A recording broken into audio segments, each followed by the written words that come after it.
like to call the Finance Committee meeting to order.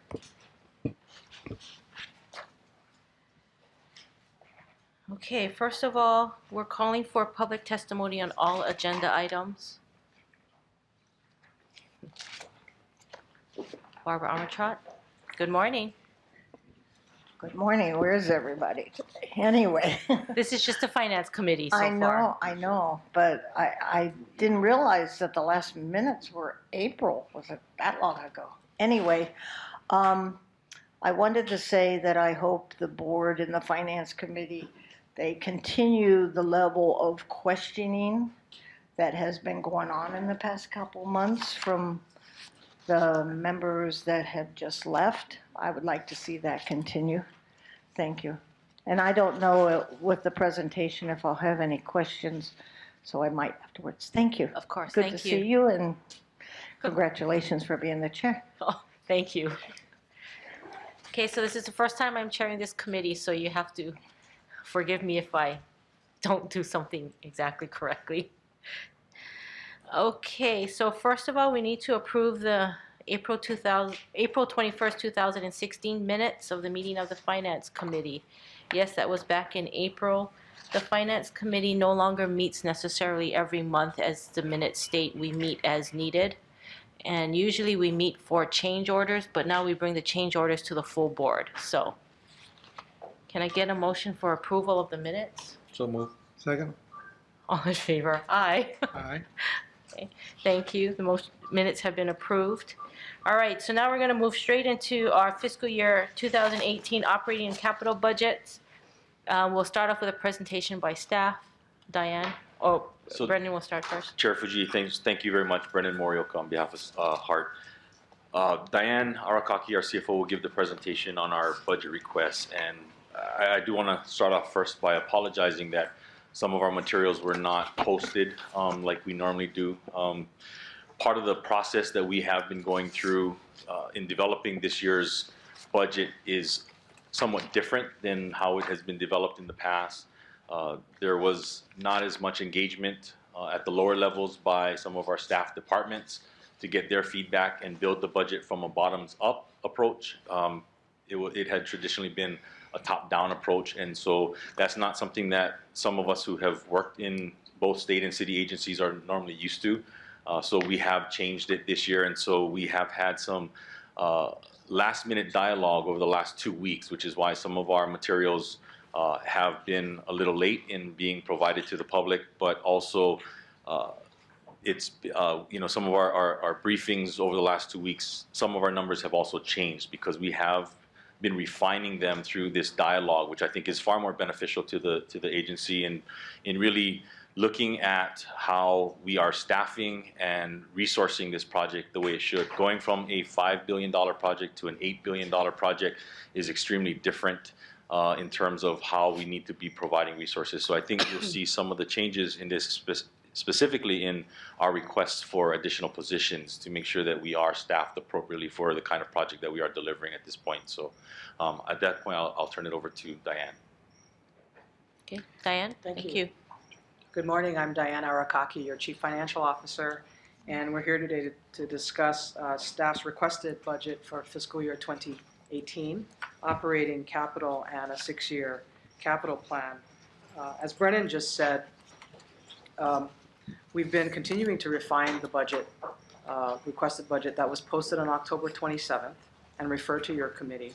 And so the material I wanted to point out today that's before you and that there are copies on the table for the public is approximately just over $2 million less than what was posted on the 27th and just under $24 million less on the capital side. So less $2 million and less just under $24 million is what's before you today versus what we've posted on October 27th. Staff encourages all members of the public to email us prior to your next meeting in which you will take up this budget again at our website, honolulutransit.org, and we will make every effort and respond to all questions and comments with respect to the budget that we're discussing today that I'm going to walk you through. So with that, are there any questions about the material before I proceed? Okay. Go ahead. That said,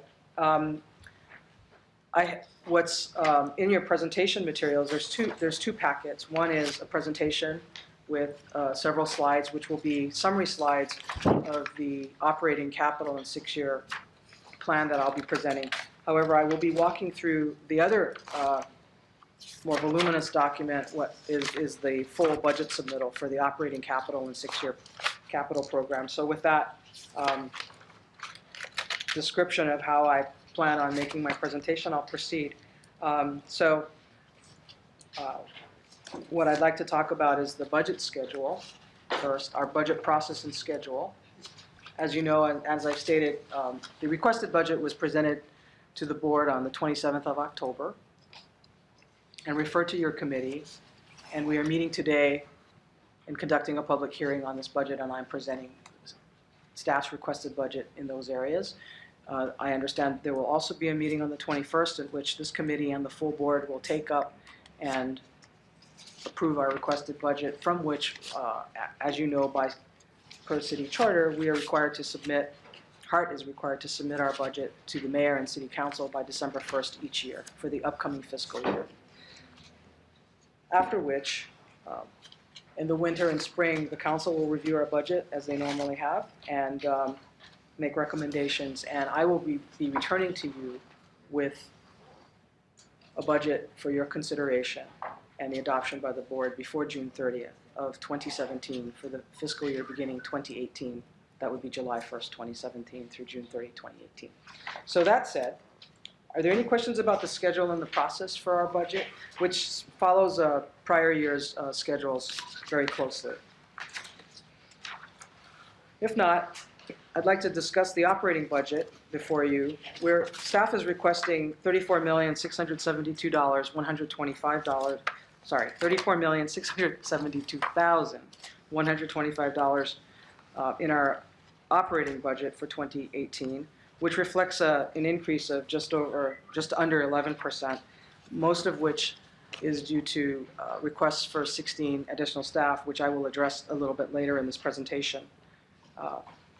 Current expenses overall are going down. So what I'd like to do is just give you a graphical representation of our operating budget and the major pieces of that budget are mostly salary, as you can see in the light blue.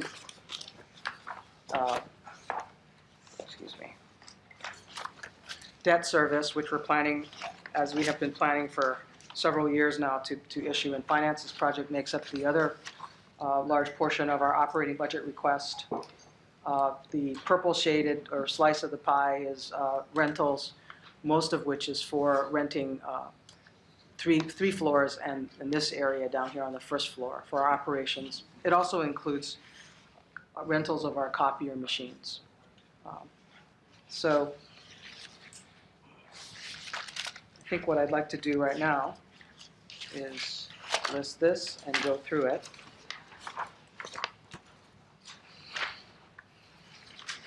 I think what I'd like to go into the labor cost detail. Two pages back, I'm now on page 9 for those who are following on the full budget submittal document. So we're requesting an increase of just over $2 million, including fringe benefits for, as I mentioned earlier, new staff of 16 people. And what I'd like to do right now between pages 9 and for the next several pages is walk you through what that's comprised of. So regular pay, meaning salaries, we're proposing increasing by just over 1.3 million, and I'll get into those positions as I stated a little bit later. Overtime, we're requesting an additional 105,000. Over the last 12 months or so, we've experienced significant overtime, and our reason for asking for this is we've experienced overtime well in excess of 100,000, and so what our plan is to add some positions which we think are sorely needed given where we are in the project, its history, and more importantly where we plan and foresee being in fiscal year 18. And nonetheless, overtime is we feel needs to be increased over what we have at 53,000. Just given the nature of the work, the lead time it takes to bring on staff, and our vacancy factor. So that's why we're asking for an increase in our overtime based on our prior at least 2 years history of it, and so to be somewhat offset by increases in our staffing. Fringe benefits are commensurate with our request for increased staffing, and our OPEB contribution is increasing. And I'll get into some of that a little bit more in a minute. So what you have on the bottom of the page 9 is just a listing of the positions by departments in the agency and the net year-over-year changes that are being proposed in the budget. Page 10 is another cut and another view of our areas and our staff by type and number. There's further detail on the bottom of page 10. What I'd like to direct your attention to specifically, though, is what's on page 11, and I'd like to get into a detailed description of our request for additional positions. So on page 11, there's 16 positions that we're requesting in the following areas, as you can see in the table. And I'd like to talk about these net 16. I'll start with my area, in the area of budget and finance. We're requesting 3 accountants, 1 accountant 3 and 2 accountant 4s. The accountant 3 is to perform invoice payment duties that we have and will continue to increase over time, especially in FY18, with the airport guideway and station contract being fully in swing. And we would like an additional invoice payment person to help out with that, as we're processing over $60 million a month in payments, and there's a single person doing that. So I think we need some help in that area. I'd like to request some help, and that person will also be a backup to the invoice payment person. The accountant 4s we're requesting will be performing, if approved, will perform financial activities on a monthly, quarterly, and annual basis as per recent legislation at the City Council, and staffing future financial and performance audits. In addition, hiring these accountants will free up our fiscal officer's time to be able to perform cash management and debt financing, external reporting that's required with debt financing, given that it will be new to HART and we're kind of moving into a different realm of much more complex budget financing and cash management with as we go forward, as planned. So those are the requests for additional accountants in the budget and finance area. We're also requesting a grants analyst to assist the grants manager with grant administration of our federal grant, and those would include activities as staffing, our monthly project management oversight meetings with the FTA, as well as interfacing on a regular basis with the FTA. Moving on, we're also requesting positions in the project management area, project controls area, by asking for 2 project management coordinators. And these positions would support the users of our contract management system that all our contractors interface with.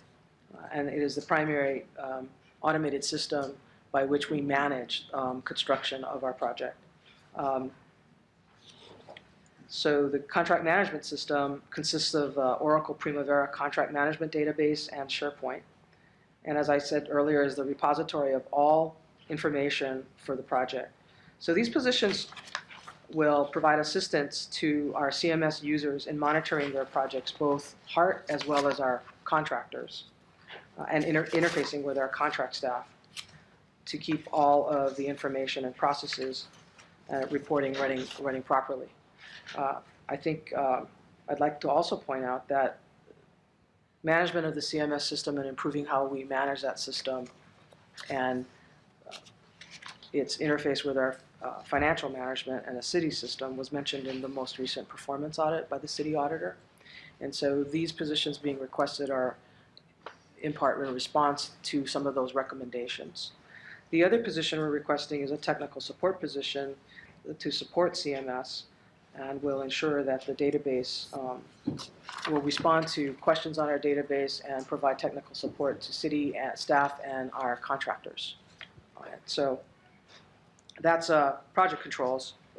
If there's any questions about any of these positions, please feel free to ask. Chair, I have a Go ahead. question. Dan, I'd like to better understand in the increase in personnel. Mhm. I can see that some are added because of the additional work and the nature of the work that's required, because as we move into this phase of the project, you know, these new positions are necessary. Which of these new positions are in response to just being understaffed? In other words, you know, I'd like to see a correlation. I'd like to understand the correlation between what departments we're seeing a lot of overtime versus, and so in response to that, we're creating, you know, we need more people in those departments to help mitigate that. Would it be helpful if I just go back and answer that as I go As through you go this? through. Sure. Or- Yep. Okay. Yep. Great. So, and I'll do that going forward as well. So the accountants that and the grants analysts are twofold. It's in response to being short-staffed to date, and number one, and number two, it's we anticipate having more than $60 million a month, for example, in invoice payments as we go forward, as we peak in our activity, which we have not yet, or are just about to, starting in FY18. So, one, we've been understaffed. Two, based on where we think we're going to be in a year going forward, we feel we'd like to request these additional resources. And number three, there's been additional reporting requirements put on us as a result of revenue extensions, ordinances at the City Council, and also given where we are with our debt financing. We have now entered the realm of debt financing in the public sector, which has significant reporting requirements externally of us and things that we must do we must provide to the city as well as bondholders in the external financial community. And our grants analyst we're requesting is due to the current existing work levels, and also we feel is necessary going forward given the workload we see ahead that we currently have as well as going forward. And specific to the grants manager position, or the grants analyst position, that position is specific to assisting with the drawdowns of the federal grant. And so if we can be more efficient in doing drawdowns more frequently, then that helps our cash flow issue, and that could potentially save us monies when we start borrowing a lot more. If we have a much better consistent and reliable cash flow, we may not need to borrow as much, and ultimately would save us on some of the debt service. So there's some positions that are being proposed because of workload issues. Some are being proposed as efficiency issues in order to potentially save us more money down the line, especially once we get into airport and city center construction work, and the Federal Transit Administration does decide to release the additional future year appropriations that we can draw down upon. Then we do want to try and draw down as more rapidly as possible, which would help with our cash flow, especially now that we are spending a significant more funds monthly than we were in the past. I think we're up to about $60 million a month, whereas we've kind of grown up to that point over a period of time, and it's only going to get higher. So not who by name, who's been doing the drawdowns and managing the grant so far? There's another person on the grant, so this would be in addition to a grants manager. So we currently have a grants manager, and this position we're requesting is a new one, and we're titling it a grants analyst to support the grants manager position. Okay, so below the, Yes. okay. And I hope this concern that I have is just paranoia, but given the results of the presidential election, and we now have a Republican administration coming in, and so presumably the director of the FTA is going to be a Republican appointee, And given the fact that Hawaii is a strong democratic state, I'm a little worried that the politics might get involved and we may be scrutinized more closely than we would otherwise be. And so I just, encourage you guys to be really stringent in your compliance with all of the reporting requirements and the information that we need to submit in anticipation that we may have a greater level of scrutiny. Thank you. Completely agree. Yes, and I believe these positions will allow us to do that better. Because there's not just a matter of the drawdowns on the grants. Would these positions also be responsible for making sure we comply with all of the Yes. grant requirements? Eligibility reviews, all of that. Yeah, because there's a Compliance lot with of the grant. compliance requirements. Correct. Yeah, Correct. okay. As well as some of these other accountant positions that Diane is requesting. It all kind of folds into the review of our requests and eligibilities of our expenditures, and then processing the drawdowns themselves. Okay. So the project controls area positions are twofold. I'm addressing why the need for them and what the need addresses. And I think it's a combination of we were understaffed to date, and also in anticipation of where we're going to be in the project. The airport guideway and stations contract will be in full swing, and there will be many other contractors, or several other contractors, and their staff that our folks in this area will need to interface with, both on our side and their side. And so given the volume and of work and the need for timely and accurate information to be put in our system, I believe these positions those are the reasons these positions are being requested. And Chair, if I can make another comment. As I've shared with many of you already, but I just want to share this for the public. In the process of getting briefed on the budget, it occurred to me as a businessman that not only do we need additional staff positions, but we have to make sure that those staff positions are filled with properly qualified people. Because this project that we are managing is, to put it, not overstating it, it's gargantuan. This is the largest public works project currently in the country, and certainly the largest in the history of this state. And so, I think we've made a very positive forward progress in hiring the interim director, Krishna Murthy, who has tremendous experience in rail construction.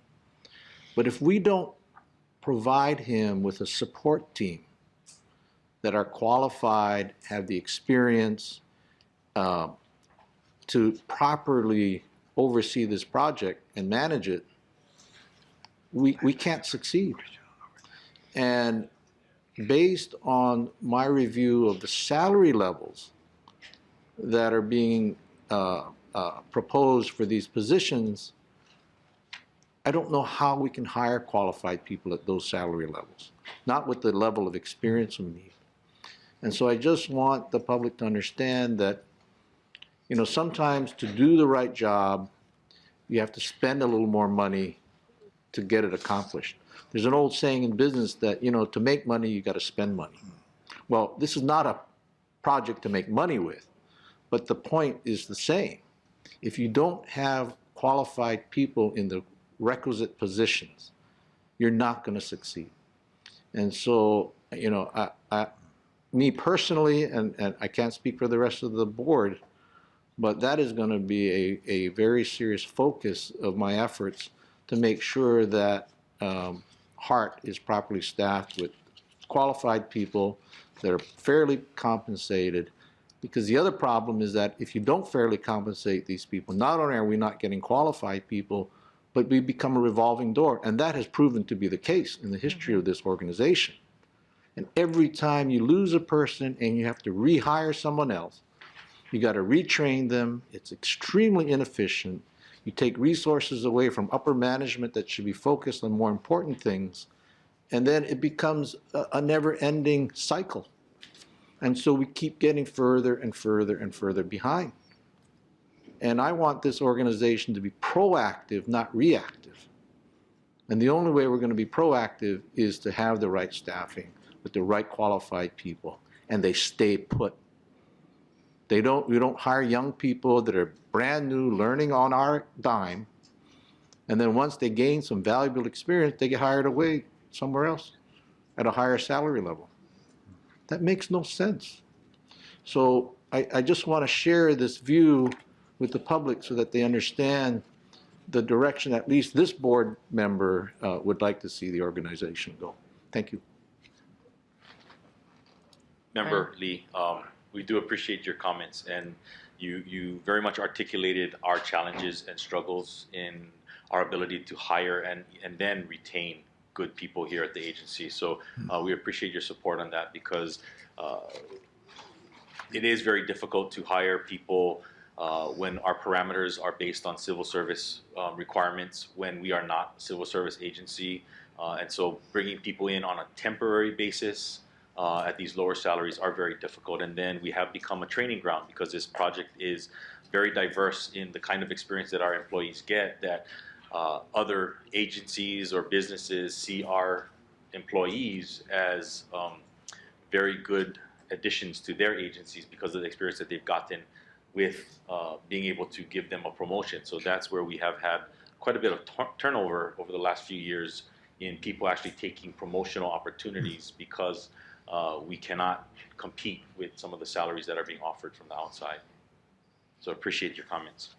Well, I had similar, in a minute, questions kind of that leads into what Board Member Terrence has said, calling you Terrence, like calling myself, in terms of what our staff turnover has been. And I guess one could ask, we've done the project up to this point with the positions that we have, and now we're adding more positions. And I think part of it is under the assumption that the segments we have yet to build are going to be more complicated Correct. than the ones we have.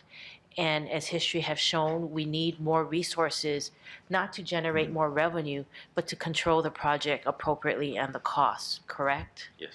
But my other question then is, I guess you answered part of the question. We are limited by the civil service requirements and salary ranges. At least the parameters of the civil service ranges that has been applied to our positions. So in the budget, the salary ranges or the salaries that we included for these new positions are at the higher end of the range that we're allowed to be in? Because what if we can't find the people who are willing to take these positions for the salaries that we're able to pay? And that is the struggle. You kind of articulated the battles. We are in the process of dealing with those very issues right now, where we have people who are interested in coming, but they're having difficulties making that decision to actually accept our offers, because they're hesitant because of the salaries that we can offer. So we try to fight to make sure that we have competitive salaries as high as we can get approved, but we do have some challenges. Because the budget includes the new positions, the 16 new positions, but it also assumes that the vacancies, the 13 vacancies, will be filled as well. Correct. Correct. Yeah, so we're still trying to fill vacancies as well as now hire for new positions. And if those positions aren't filled, that's probably going to lead right into John Henry's question on overtime. Go ahead. This does not pertain to overtime. Oh, sorry. But I totally concur with Mr. Lee's and Ms. Fujii's statements about increasing the compensation so that we can retain competent staff. We could petition the legislature to certain exemptions, couldn't we?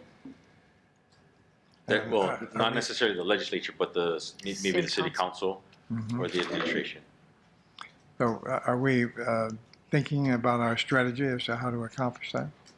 We've actually started some of that dialogue over the last week or two. Perhaps we will continue at a later time you could share your progress in Absolutely. that direction. But as it pertains to overtime, does overtime require prior approval or after the fact approval, and by what authority? Generally, can I speak to that? Generally, it requires prior approval by one's immediate supervisor, similar to the existing city policy. And most of the overtime is attributed to lack of staff. Yes, But every year we go up we have in been our for the overtime last 2 as years. projected. Yes. So that's a combination of having vacancies that we can't fill and a workload that's greater than the existing staff available to perform duties to address. Thank you.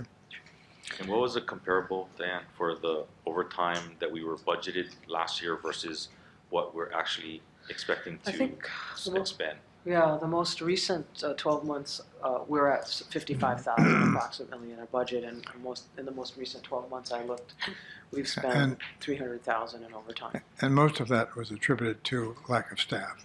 Yes, So to the extent we can't hire and find the people to hire to fill the vacancies or these additional positions, we're going to continue to incur more overtime.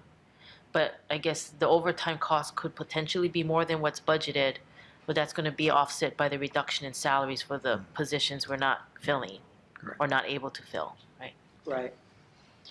Which, by the way, is a very inefficient way to Yeah. operate, because when people are working People will get- overtime, they're not as effective, Correct. because they're overworked.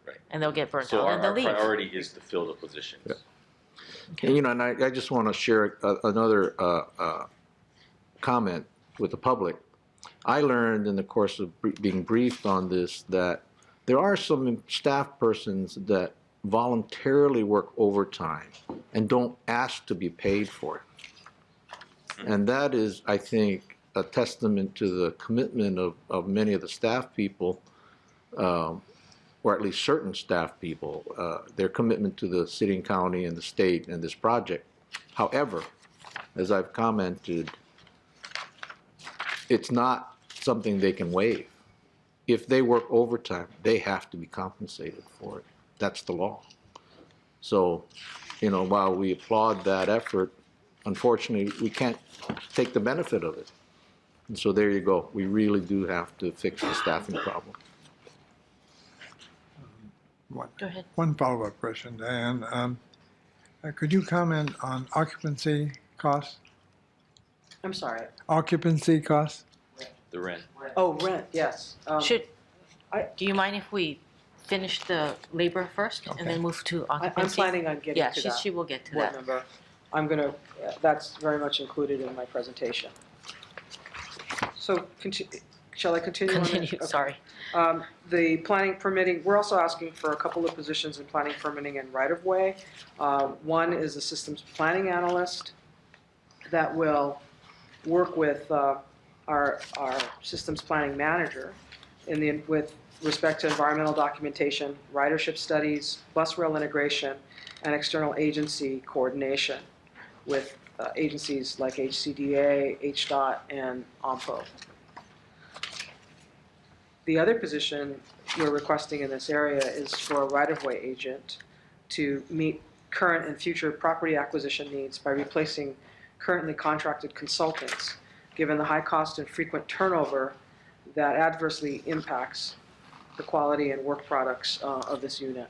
And I believe that this right-of-way agent will be the first and only city staff right-of-way agent, and the right-of-way manager tells me that it's long-term a very good thing if we can get somebody in here, given that once our project starts winding down and all the properties have been acquired, there's going to be a need to have somebody with a little more permanency to wrap things up and have a sense of continuity in this area after our consultant contracts have expired and they have left. So those are the primary reasons why these two positions are being requested. So it's a combination of a need, I think in this case, a need currently and going forward for these resources given what we see coming ahead. In the procurement area, we're requesting an agreements arbiter, and that position will negotiate and administer all of HART's third-party contracts, including intergovernmental MOUs with city, state, federal agencies, including the Aloha Stadium, negotiate easements, construction rights of entry with agencies, other governmental agencies, such as the University of Hawaii, DLNR, and HDOT on joint use and occupancy agreements. Currently, there's no one person who is coordinating and overseeing all of these agreements. So while there are other staff that are doing various aspects of this type of work, no one person is coordinating this, I think, very important function for us to get our arms around and properly manage the overall program. So the other duty that we hope to have this position fulfill is to administer the insurance risk program, the OSIP. So we think that's about a half-time job, so to speak, to administer that program, because we employ other insurance agencies as consultants to help manage that program. But I think there's a need for a long-term owner perspective on this, given that we're going to go out for several years on this. So that's a reason. This is a new function that I think is needed currently and going forward, and that's the reason for the request for it. And the other position is an administrative clerical position to help the existing staff as they gear up for City Center and other procurements, including the Pearl Highlands one. So this would be a new added position there. Moving on to design and construction, we're requesting 2 assistant project managers. As we just discussed, many of us, including all the folks in this area, many of them are working at a long-term unsustainable rate by putting in a lot of overtime. And as we just stated, it's not a very efficient or effective way to manage your resources, especially on a multi-year complex program as we are. So the level of responsibility in managing the existing project managers, managing these requires, we feel, and assistant project managers to manage construction engineers, cost estimators, change order specialists, schedulers, and other administrative personnel. So in addition, given the contract volume of work, the geographic dispersity and complexity of interfacing systems that warrant support resources in the way of an assistant project manager, or these 2 assistant project managers, and I understand that should you approve the request, staff plans on assigning these assistant project managers to the West Oahu Station Group contract and the Farrington Highway Station Group contracts, and probably, if there's time, the H2R2 ramp contract and project. So these are, I guess, additional asks to meet current needs and also address future anticipated workload. We're asking for 3 additional positions as well in public information and public involvement. 2 information specialists for community and business outreach is what staff is requesting, that, and their duties would be as a result of the contract on this program impacting the community. So they would do things like conduct informational briefings and presentations for businesses along the transit corridor, identifying business concerns and responding to their needs, identifying funding and other resources to provide support, appropriate assistance during the construction period, and serving as a HART point of contact for business along our alignment and in our corridor. So this is I would say this is both a current and a future need. Just a quick correction. We're just asking for 2 new positions in the public involvement group, Okay. Right, sorry, not thanks. 3. Sorry. Okay. 2. And this is focused on the business outreach, where I think most people have seen HART as kind of falling down on some of our efforts, and this is one of our ways to try and ramp up and making sure that our businesses are engaged in any of our construction activities.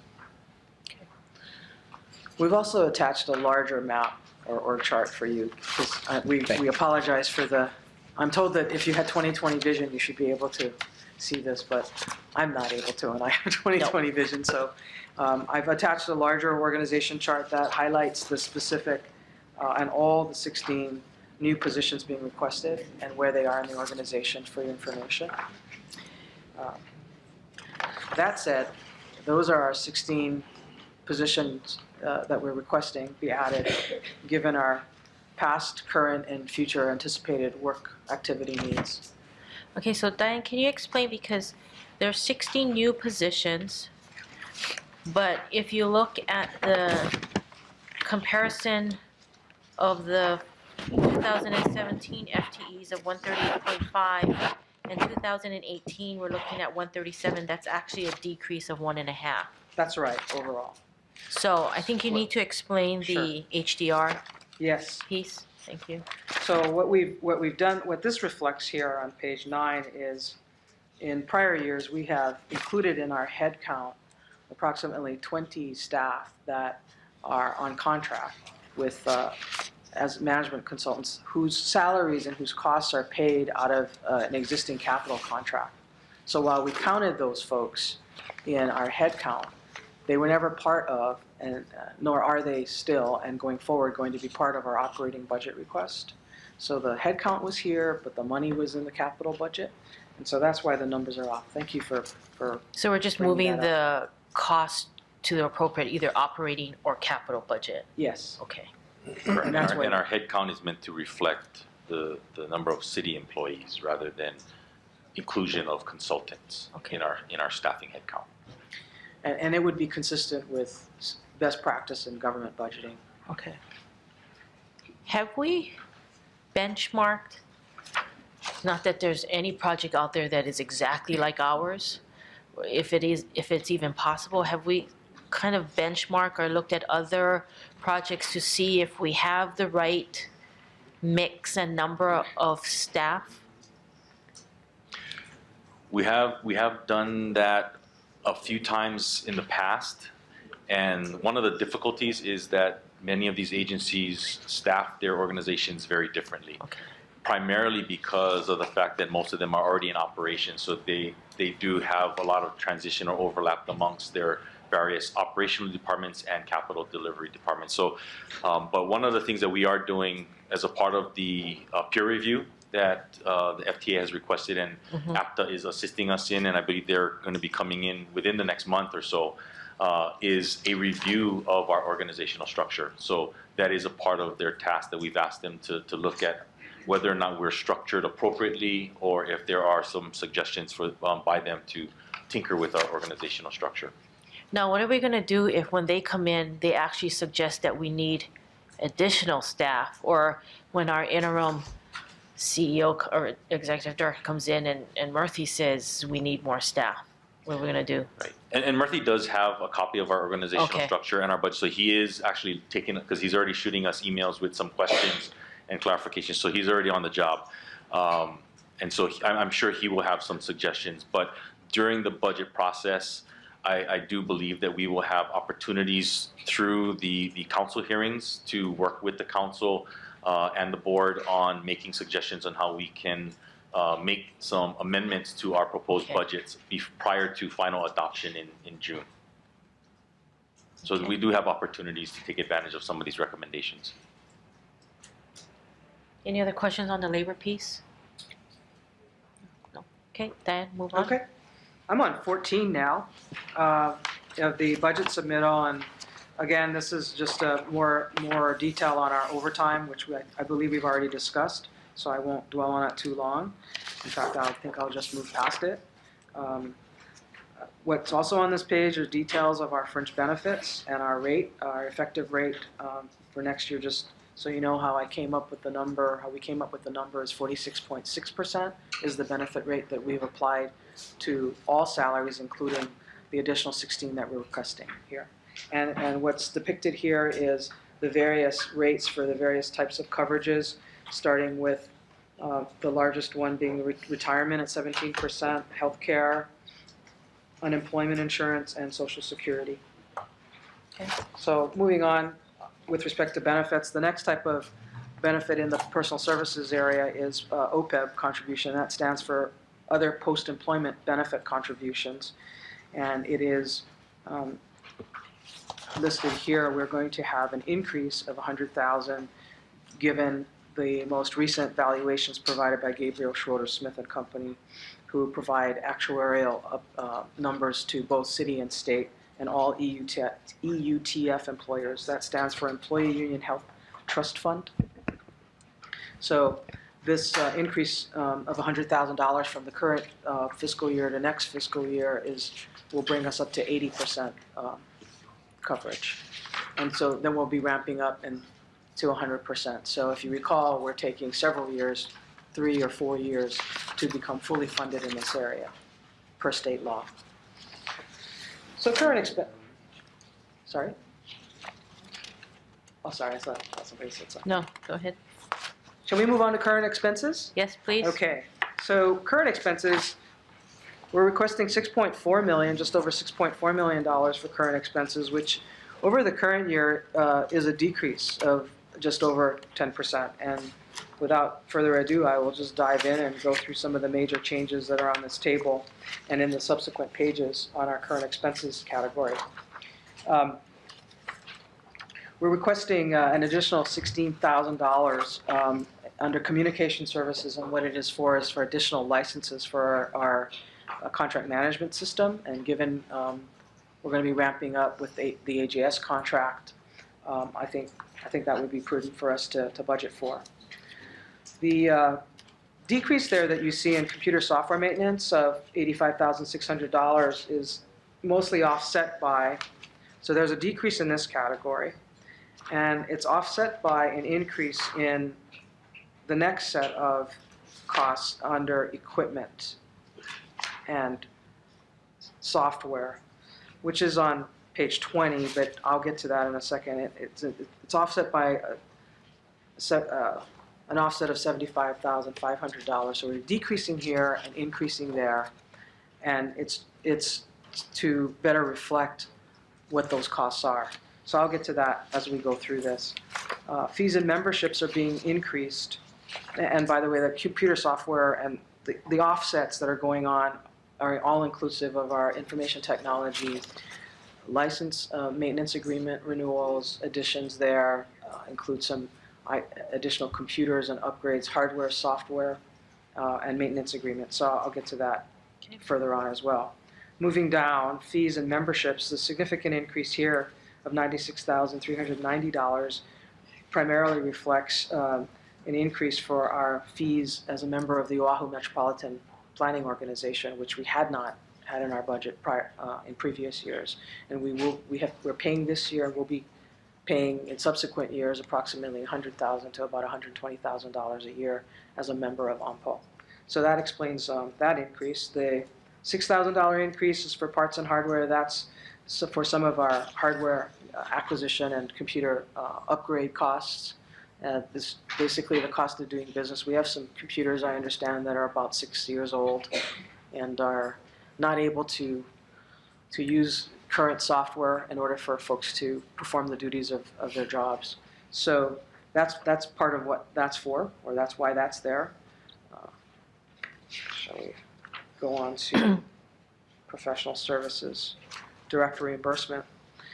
Professional services direct reimbursement is for case fees, and case stands for City Administrative Services Expense, and it is basically our overhead administrative cost reimbursement to the city on an annual basis.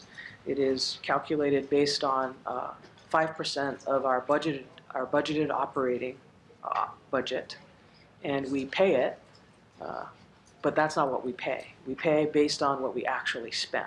So for budgeting purposes, we budget this for case, and it also includes the MOUs that we have that are listed on page 17 in the table that we have with CORE, Budget and Fiscal Services, and DDC.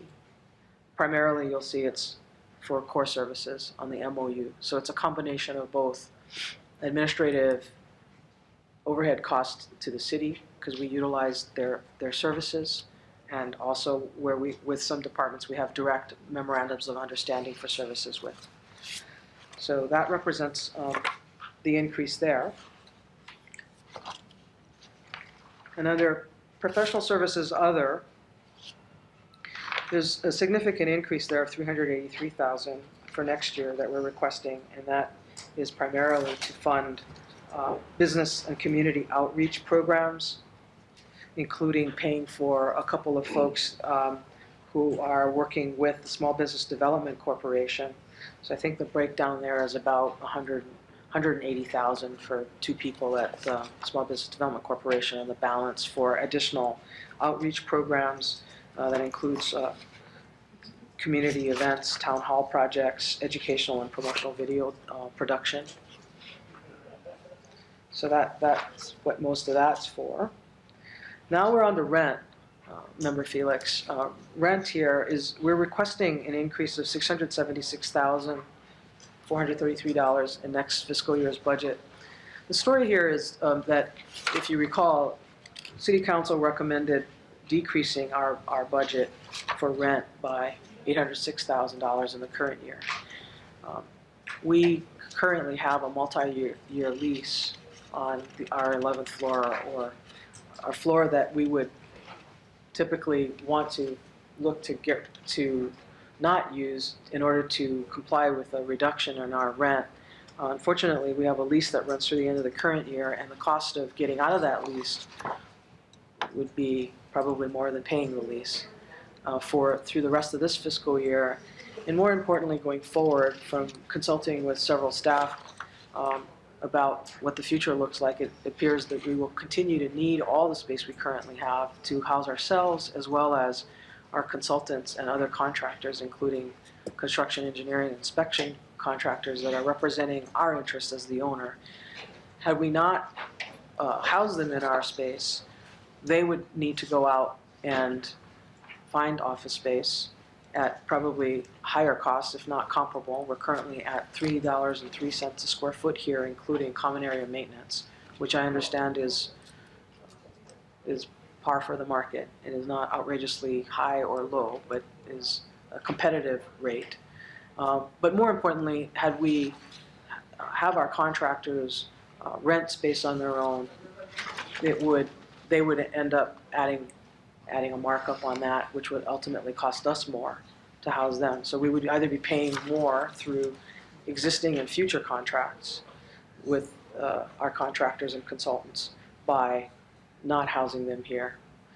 So staff is recommending that we maintain the current rent space that we have going into, for this year as well as into next fiscal year. That would result in a net increase of over the current budget of $676,000.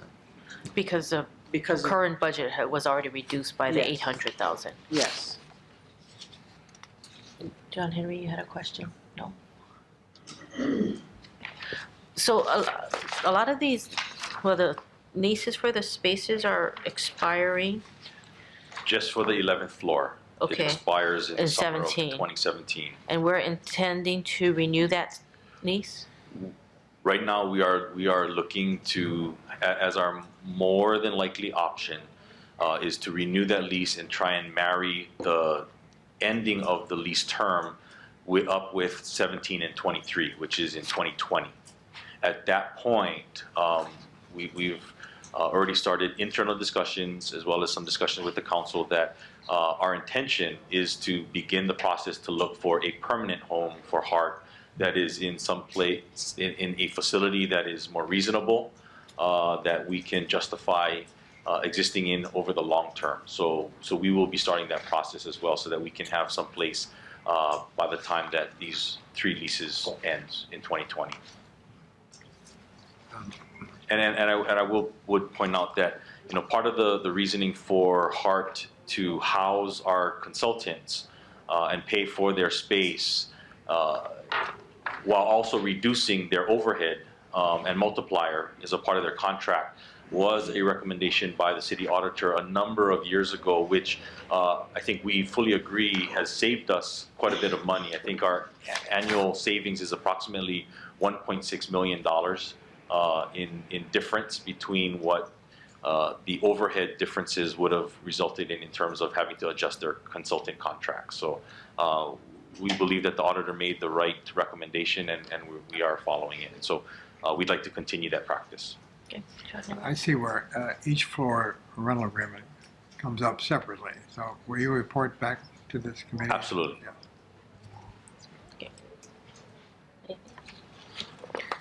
That's on page 18, that rent information, for those who are following on the budget submittal. There's another thing I'd like to address, and that's the reduction of $2 million.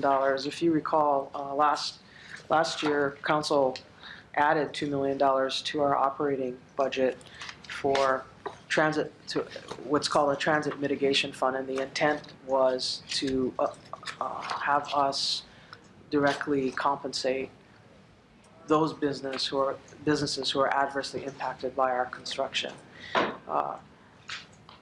Direct compensation is not a practice that, and does not fall within the guidelines of a federal project as this, and we've been informed by the FTA of such. So what staff is proposing is to not, because we can't spend this money on what it was, we understand it was intended for, we have addressed the issue in a slightly different way by paying for 2 business outreach folks through the Small Business Development Corporation, adding 2 public involvement, community and business outreach folks to our public involvement staff and communication staff, and added over $200,000 of materials and supply costs for them to reach out to the business community and assist and attempt to mitigate the negative impacts of our project on their businesses and the community. So this is the other side of that, of those asks and those ads that we've asked for. Shall we move on to travel? We're recommending and requesting that on the travel budget, that we, if you recall, our budget was about $100,000 and it was cut in half. It was about $110,000 and decreased by 50% when we were at council and you adopted that budget. And we're coming back to you. We've done a bottoms-up comprehensive look at what our travel and training needs are, our training needs that require travel. And on page 19 is depicted our request for $135,080, which is a net increase over the current budget, as well as a modest increase over budget we had of $87,580. And what you see here is by area. This travel request includes mandatory meetings, conferences, audits, and testing, travel and training and certification that we need, and some highly recommended that we are travel for. It includes the board's travel, executive director, deputy director, and the various parts of our agency right here on this page. And I think I'll just have you take a look at it and open myself up for questions or further clarification. I think that and just say that I think for a program of this size and complexity and scope, this is a rather modest request for travel and training. Yeah, I think the key word here is mandatory. Right. Based on my understanding, I mean, this is not a number that just kind of got pulled out of the air. I mean, each conference, meeting, travel was detailed out and vetted as to whether it really needed to occur. Correct. Yeah. Yeah, for the first time, we actually put together a travel plan where we had submissions from each department making their requests and justifications for them, and then we had some discussion, and then we ended up with a final travel plan product. Okay. So not all staff requests were approved. Right. Okay. Keep going. Okay. And this is the other part of the reduction, the offsetting add for the 86,000 reduction in information and software, information technology and software. And we're putting it in this category because we feel it more directly reflects the expenditure. So we're going to pick up some proprietary software, renew some licensed software licenses, add some licenses, and such. So again, this offsets the reduction of 85,600 above, and it also includes, it's tied in with the hardware of 6,000. And the last but not least section in our operating budget is debt service, and we currently have $10 million budgeted, and as I've briefed you all, we're going to spend some of it, I think, in this year, but not all of it, and that's probably a good thing since we were able to hold off debt financing until very recently. So because of that, whereas a year and a half ago when we put together the $10 million estimate for debt financing, we were planning on having to debt finance the project earlier. But we will, but I'm increasing it by 20% because based on our most current cash flow and cost flow estimates, I believe we're going to need to, well, we are going to need to issue term debt, either variable or fixed rate bonds, that will take up a lot of this, and we will need to increase our debt service budget by about 20%. So I think that's prudent to do. John, Harry? Diane, Yes. in booking for these travel arrangements, who do we go through? Sorry? Who do we go through? Who do we go through book for the them through? travel arrangements? We make them on our own. We typically book travel ourselves. And they look for the best Yes. price as it relates to travel and occupancy. Yes. And which agency is this?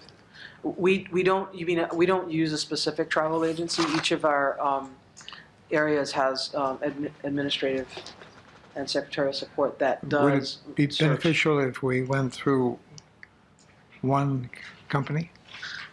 You know, it might. We could look into that, but I think that with the services on the internet that are available now that have comparative fares across the board, I think most of the fares that we have seem reasonable. I mean, I look at all the travel requests personally. Could you explore the cost benefit of Sure. doing it We can through look into one that.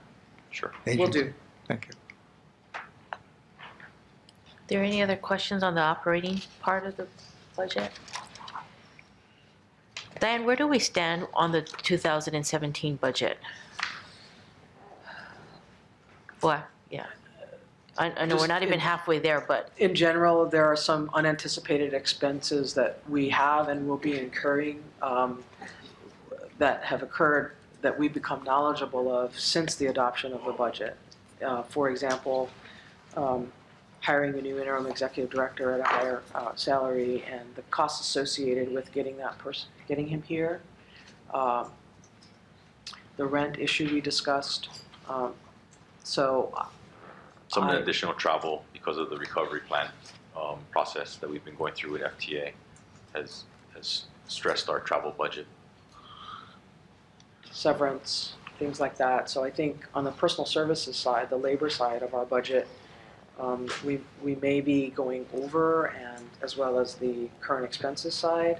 So what I briefed you on when we briefed on this budget was the current year budget, and our plan is that we will continue to monitor that very closely, and sometime before you adopt next year's budget, I plan on coming back to you to give you an update on the current year budget and request perhaps moving budget appropriation from one category in this budget, say for example, interest expense. We are underspending, we're probably going to underspend in that area, but we may overspend in personal services and other expenses.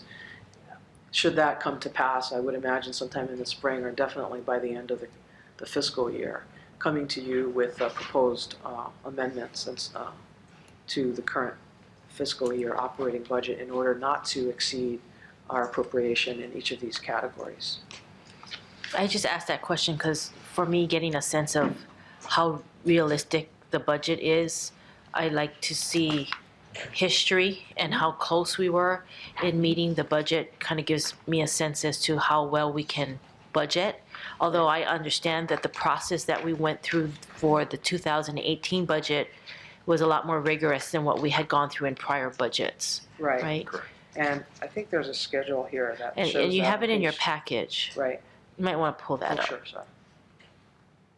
That's on page 25 in the Oh, submittal, okay. but not up here. I don't have a slide on that per se. Actually, here it is. Here's the Yeah. budget history on page 5 of my presentation, and on page 25 in the budget submittal document. So this depicts our actuals from fiscal year 2013 through 2015. Our budget for FY16, our actual and variance, we've come in under. And I think what's happened over the years is initially, at least from 2013 on, we were underspending our budget by large amounts. And over the years, we've gotten better, I think, at budgeting so that the variance between the budget and actual by fiscal year has been narrowing, which is, I think, a good thing, because then we're getting better at anticipating what our costs are at budgeting and executing on that budget. I mean, I think the good thing is we're not incurring the interest that we had budgeted for. And given the vacancies we have in our positions, one would expect the actual to fall under budget for the labor cost, Correct. right? Yes, yes. So next calendar year and before the end of this fiscal year, I will be back to you with an update on the FY17 budget. We're just a little over a quarter into the Right. current year, so to do some projections right now would be a little premature. And given that we don't know, we will know more information about additional costs in other parts of our budget. I think sometime in this late spring, we'll be coming back to you with a projection for the current year and a proposed amendment or shifting of appropriation between categories of costs. Okay. Members, any other questions on the operating piece? Okay, moving on to capital. The next is it's shorter than operating, but it's more money. I've just got a page that summarizes a lot of kind of research, talking to people, and looking at information we already have. The requested budget is $440 million, a little 990,000 for next fiscal year, and is based on what we think we need next year. I want to point out that that I will be back to you in the spring and definitely before June 30th with reappropriation requests, and that reappropriation request will include contracts in the current year that we do not anticipate or we don't think we'll be able to issue by June 30th. So in those situations, I will be back and add to this list to ask you to reappropriate, because as you know, you appropriate the capital budget on an annual basis.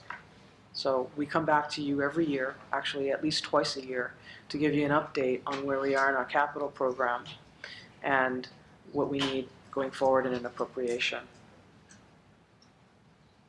So if you know, there's the highlights of next year's capital budget will include closing out KHG design build contract.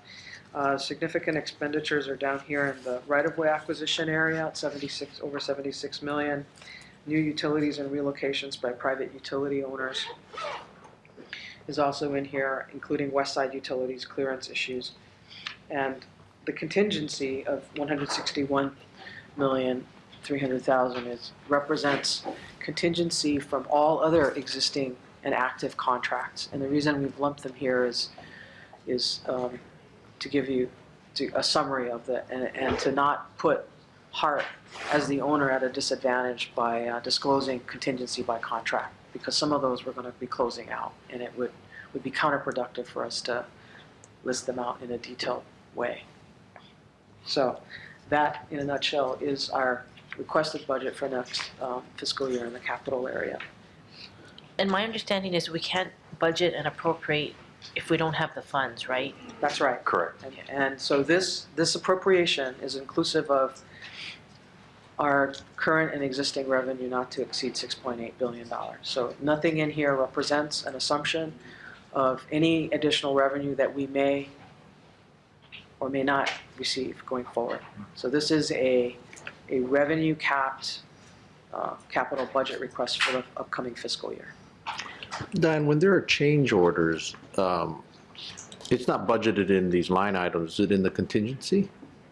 And that's why I've lumped it all in one line. So for example, if we have change orders on Wolf is not here, we don't need additional appropriation, but we may have change orders, and that would be included in that one line item for that fiscal year. Thank you. If there are no questions, I'd like to, You have a question? Yes, when we met last week with yourself, Brennan, and Mike, we discussed the importance of a forensic audit, which is endorsed by the City Council. So I thought we were going to put that in. Mike instructed that you add it in. we could add it in if you so wish to, if the committee wishes me to add it in, and I do recall discussing it So- with the chair. When we say forensic audit, John Henry, can you help me? What are we talking about? Talking about a thorough, in-depth audit, which would include a management audit, as well as a fiscal audit. The purpose of this is to clear up the past, to see what went wrong with great specificity, and restore public confidence in this project. And Colleen, in her parting words, said that she endorsed it, and Mike Crombie endorsed it, Brennan endorsed it, and the City Council endorsed it. Well, I guess I asked the question in order to figure, I guess management will need to understand exactly what this forensic audit is going to entail in order to come up with a cost estimate to Yes, include in the budget. $250,000. I'm sorry, what? $250,000. 250.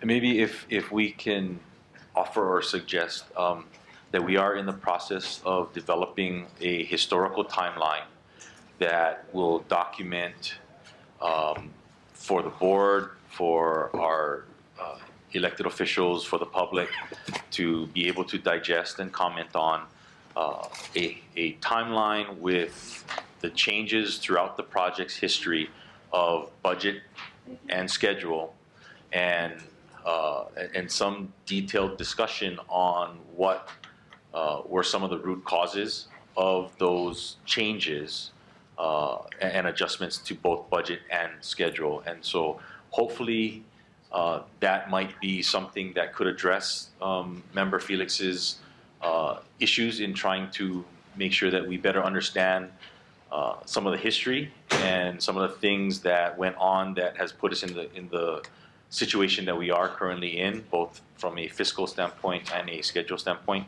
And maybe if we can provide that, and we are working on it right now, so hopefully maybe we can target another month or so to make a presentation on that. Hopefully that might suffice in providing some of the information that you're looking for, and if not, we can continue to see how we can amend the budget process in inclusion of something for a form of an audit, whatever form that the board so chooses. Because in addition, Brennan, you mentioned the peer review. We have the peer review coming in that is going to look at our change management, our construction management issues, our technical capacity of our staff for oversight of this project. And so a lot of that will be reviewed by the peer review committee that is coming in within the next month. And I believe their intention is a report by the end of the year. Is that right, Sam? Or,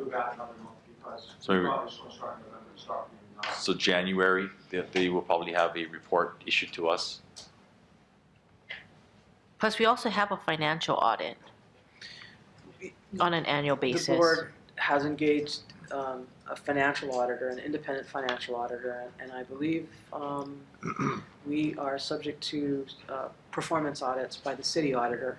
There's been 2 conducted here to date in my 4 years here. And we also are subject to federal audits, the improper payments audit on an annual basis, and other types of procurement and contracting reviews. The FDA conducts a triennial review. I mean, there was a performance audit recently by the city auditor, which had a number of findings and recommendations, of which we are trying to work through. Of which the project controls positions are one of the things that we're trying to comply with in terms of one of the recommendations or findings, and then part of the peer review process that APTA will be doing is meant to look at some of the other findings as a part of our organizational structure and our technical capacity and the way we manage our contracts and stuff. So some of the findings that the auditor did put in his report is a part of our process that we are taking a deeper look at our organization and how we operate. So, my understanding is once the history and timeline and all of that is put together, if that addresses the forensic audit need and the questions that were raised, that's great. If not, we still have the opportunity to potentially amend the budget before it's approved and final, if we need to add in the cost for a forensic audit at that time? There will be at least 3 readings of the budget through the city council process that we can always make a request for amendment to add something in at the board's request to the city council as a part of their review of the budget. And it may be possible that in the city doing some of their performance audits and others, these different entities could potentially do some additional work, maybe expand their scope a little to cover some of the other questions that have come up, rather than, I'm just throwing it out there, rather than having a totally separate Right. forensic audit, which could cover a wide range of different pieces and areas. John Henry? Well, I have every confidence in the staff. However, you cannot audit yourselves. No, that's correct. Correct. So it would behoove us to move in a responsible way and determine what happened with specificity in the past, in depth, which cannot be determined by a standard audit, which is rather cursory. I mean, we can always add in $250,000 into the budget for an audit, of which the scope can be determined at some point in the future by the board. And then we can arm wrestle with Ann Kobayashi after that.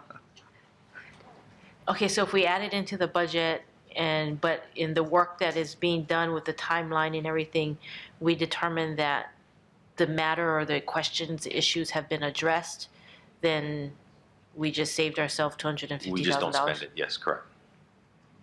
Or you can, as he said, you have till June 30th to put it in next year. Thoughts, members? That Put it in now, add would it go in in the later? operating budget, right? Yep, Yes. It would be a part of that. yeah, part of the operating budget. Any thoughts, board? Yeah, well, you know, we can put it in the budget, and we're not going to spend it, we're not going to spend it. But I think there's been a lot of reviews, there's been a lot of audits that have been external, and it hasn't been done internally. I think if you can just recap that, and you can take a look at, I think the history report that Brendan is talking about will highlight exactly where some of the problems occurred. And I think we as board members actually know by just reading some of the information that's there. So again, there's no harm in putting things into the budget as long as we don't spend it. And then if we need to remove it at a later date, we can go ahead and remove it at a later date. I guess too, I would be for it if it was something that would teach us what we could have done better in the past that we can implement going forward. As opposed to this is what was done in the past, it's done and there's nothing we can do about it, kind of thing. Okay. So, Do I need a motion to add the 250? Yeah. Can I get a second? Second. All in favor? Aye. Aye. Aye. Okay, so we'll add 250 We'll do, for a potential audit. okay, I don't know if I'd exactly call it a forensic audit. performance audit? We can call it audit services. Yeah, and then- call then it we'll an just work with the audit. scope. Because that Okay. means many different things. Correct. And we'll figure out what the scope is, should one be needed. Maybe call it Okay. special audit services, because, we already do an Yeah, annual audit. so- differentiate Yeah. that from the financial audit. Right. Okay, Quite different. will Yeah. do. And Okay. so it'll be in your packets for your November 21st meeting. Okay. Okay. All A few right. more pages. I'm on the appendices, just to run through them very quickly. Well, it also includes the 6-year capital cash flow is what I really want to get to. So on page 24, operating budgets for the past 4 years. Page 25 has got the budget history that we just discussed. And 26 is the current year appropriation that you passed.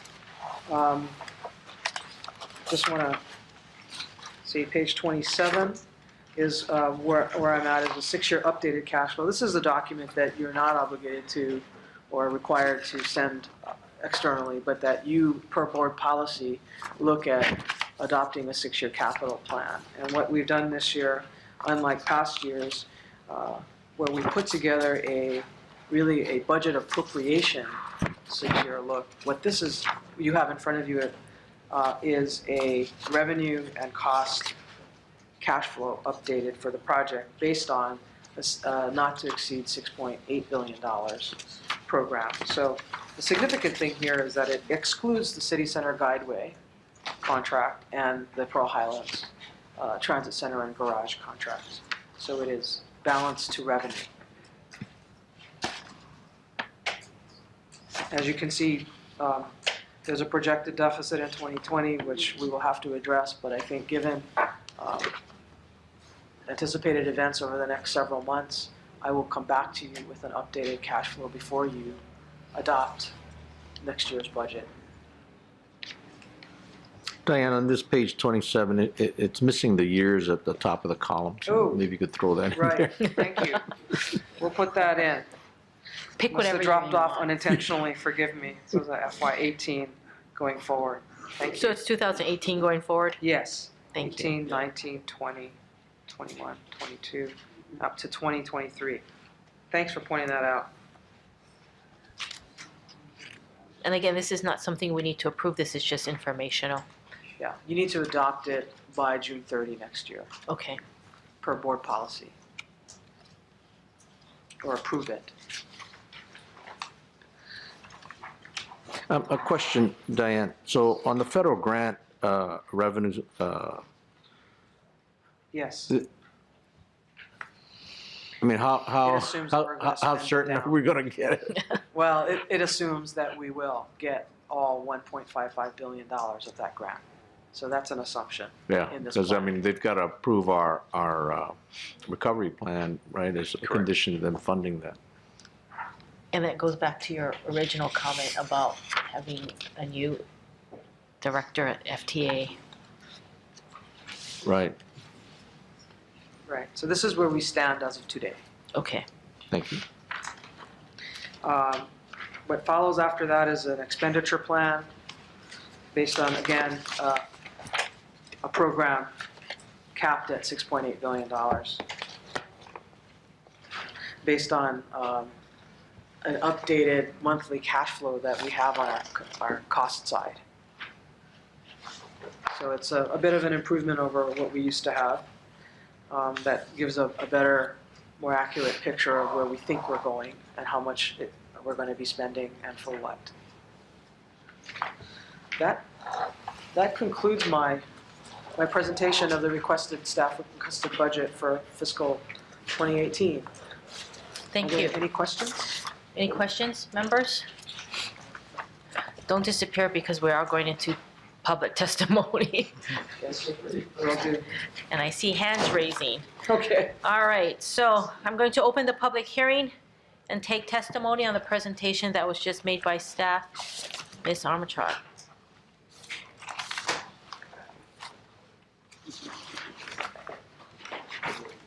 Good morning, Barbara Armitraud. I am a member of the Transportation Commission, but I am speaking as an individual. Thank you for all your questions and for adding the additional for the audit. That was very good. I know we have to compensate, but don't overly compensate because that's why the citizens are disgruntled. They're working 2 jobs, waiting in traffic, how long? And they can barely do anything. When people are overcompensated, it hits a wrong nerve with them. I have a question regarding fees, membership, registration, and parking regarding OMPO. I did call OMPO, and they says that HART supports OMPO. It's not considered a fee per se, but she said parking, they walk or they validate. So why is parking paying for parking? I'm just curious on that one. And that's all I had to say right now. Thank you. Thank you. Okay, so what's protocol? Can Diane address that question? I believe the question was, why are we paying for parking? In that No, category? well, I guess to Barbara's question, the parking expenditures is not related to OMPO. It's related to parking fees that HART pays in general for its own operations, but not related to OMPO. Good point. Okay, thank you. Ms. Iwase?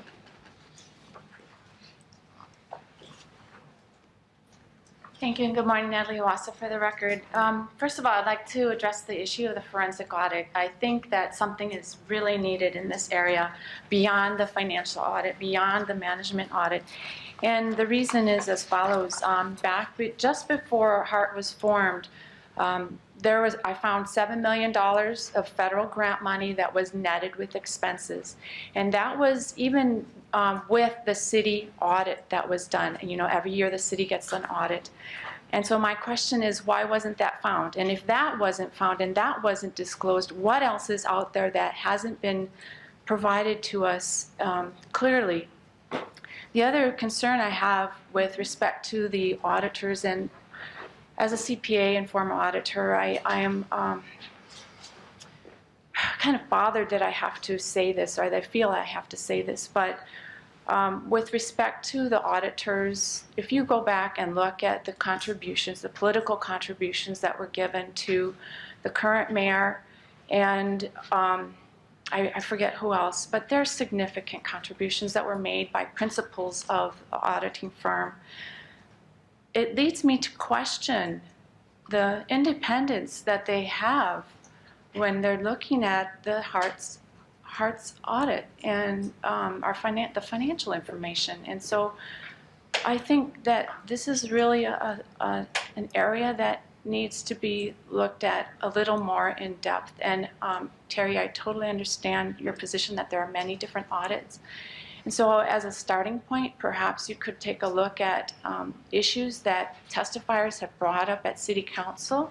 There have been a couple who were former employees of consultants that have brought up concerns with respect to contracts. I think this is an area that is really important for people to understand, and for you as overseers of what is happening to look at, if I may continue, you know, is there something valid there in their comments and concerns? Or is it something else? But if it's something valid, this could be currently ongoing. It could be something that is costing the city and taxpayers a lot of money potentially. So I support some type of audit. And then if I may, just regarding the budget itself, this information, I appreciate this packet. I wish it had been available to the public prior to the meeting. The cash flow that was presented, I just would like to point out, should have a beginning balance and an ending balance, so we know where we're at the end of the project, or the end of the 6 years anyway. With respect to the salaries, and Member Lee, I do appreciate your comments that we need to have qualified staff. I guess I wasn't quite clear in my comment the last meeting. When we look at compensation, we have to look at the entire package. And 17% retirement benefits is simply unheard of in the private sector. I mean, my clients have 0 to 3% matching employer rates. So maybe there's not adequate communication to potential employees. Maybe they don't understand that they're going to get other benefits after they leave through the rest of their lives in some cases. So I ask you to take a look at that. With respect to the other costs of the benefits, there's 7.65% in there on the total salaries, and Chair Fujii, you know that we have maximums on our Social Security, which is 6.2%. So I forget what the limit is next year, 100-some thousand, but that should be taken into consideration, and that line item can be reduced and should be reduced. The other big area that I wanted to bring forward today and ask you to take a look at, because of Charter Amendment 4, and I know the board will have a full discussion on this, because of Charter Amendment 4 and that passage, I think now you should feel comfortable with telling the public what operations and maintenance costs will be transferred.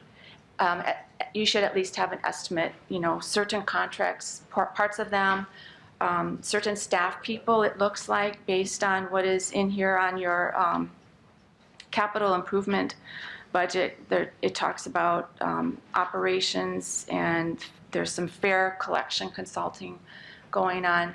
So exactly what is going to be transferred, and then how is that going to impact the current budgets that you're looking at? Because it seems to me that some of these costs are going to be transferred out. So what are those costs, and how does that impact the budgets that you're looking at? Sorry. The other thing on the trail, travel, I'm sorry, Railvolution, I think City Council, if I remember correctly, in the past has gotten gifts for the council members to travel with, to go to Railvolution. I don't know if there are grants available.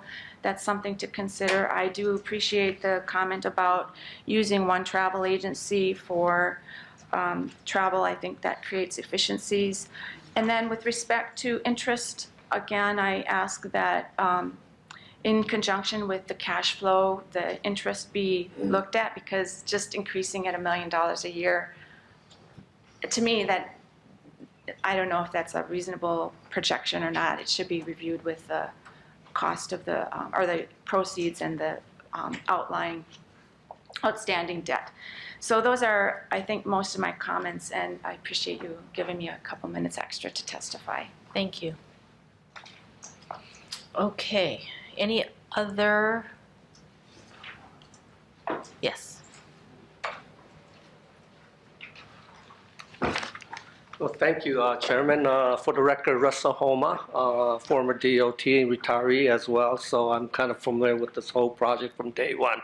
I just want to congratulate the board members. I know that we lost Colin Hanabusa as well, Michael Formby as executive interim director as well with the DTS director. So I know that the HART board has a lot of mixed feeling and moving on. As you know, we had our presidential election as well. That was a big shocking as well. So I know the nation is divided in half, and we need to move forward and try to reunite and try to work together. I think that goes to saying with this HART rail project as well, and the leadership with the board members all have to move forward and try to mitigate this project as a troubleshoot it. So we need to do the damage control now, see if we can proceed with our financial plan as well, with bringing up the issues to the state legislature this coming session, so we can have that general excise tax extension and see if we can meet the requirements that the FTA is asking us to come up with a viable financial plan. But I just wanted to share some of the CIP and the budget process that caught me in my eyes here. I know the history of the budget. I know it was broken down from the fiscal year 2016 from the budget to the actual and the variances and expended it. So actually, when you look down, they used up like 80% of the forecasted budget based on the actual cost, but we'd like to know more of the detail of what happened to the fiscal year 2015 and 2014, whatever we budgeted and what was the actual cost. So maybe that was like 20% plus or minus variances, which is like 80% of what we forecasted came out to be the actual cost. So that was pretty good in terms, but now we got to foresee what our revenue consoles projection with our economic activity. I know being an economist and as well, you can see our tourism's up, our construction's doing well, our growth factor, what the state revenues consoles projected was probably about 1 to 1.5% growth every year. If you look at the Hawaii Tourism Authority with tourism alone, we are seeing growth every year of close to 1 to 1.5%. And as well, there will be more activities if, as you know, the economy, we're a very sensitive economy that we live in Hawaii because we're in the middle of the Pacific. We have to bring in 97% of goods from either from mainland or from Asia. That includes cargo from ocean and air cargo alone. But if you look at all the dynamics of our economy, there is going to be some projected growth still. So we want to maintain status quo and see if we can generate enough revenues for this financial budget. But my question is right here on some of the labor costs. I know that mentions here about, if you look at the second page on page 6, on the fiscal year 2018, the CIP, which is a capital budget, there's a location when you see it, the new utilities and relocation by private utility owners. I know that when I worked on a utility relocation plan in the 1990 project, being an engineer planner back then, my assignment was looking at the utility relocation. And most of the utilities, the private companies, they're willing to be a good corporate citizen, and they have their own plans to when to relocate, and road maintenance or some of the cables or utility lines that might need to be relocated. So they have their actual budget in their ways to get the construction of the relocation. So what they're trying to do right now, why don't we work a deal with the utility companies so we don't have to bore into all the cost of the utility. I know when I worked on it last time, 1990, utility companies are willing to forfeit and pay out of their own pocket so they won't bore the cost to the rail project. And we had a good relationship with the utility companies. And that was part of the utility relocation plan that we had. So I think in terms of working it out with the private utility companies as well on each development site of the alignment where it's going to be affected is going to be crucial to bring down the cost there.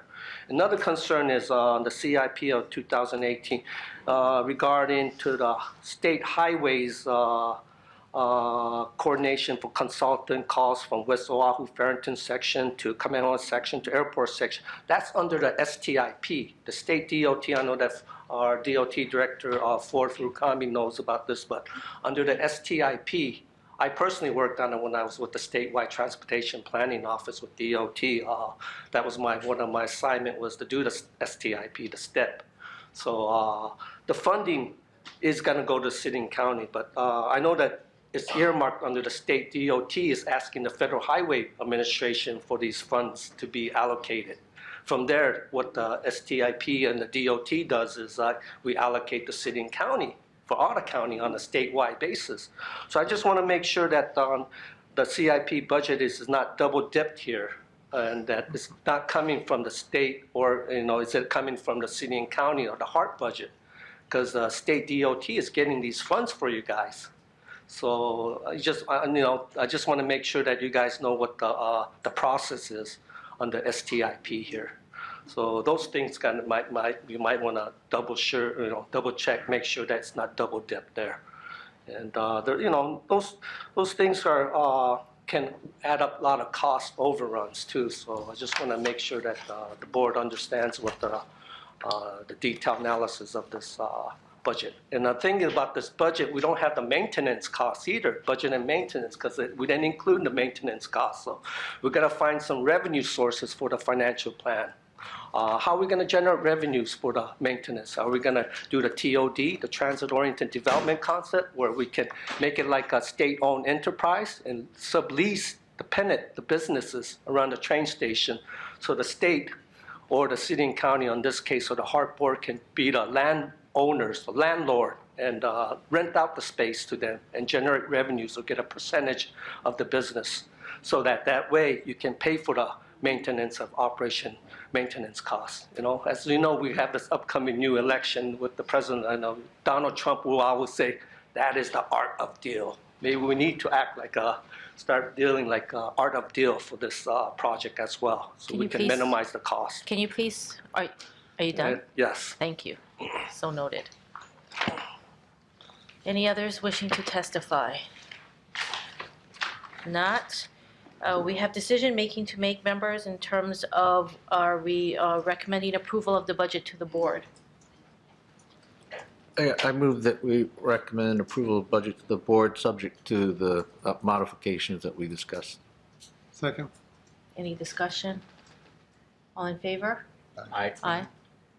Okay, no sense asking any opposed. All right, so motion carried. We will recommend approval of the budget to the full board. Any other matters? If not, meeting is adjourned.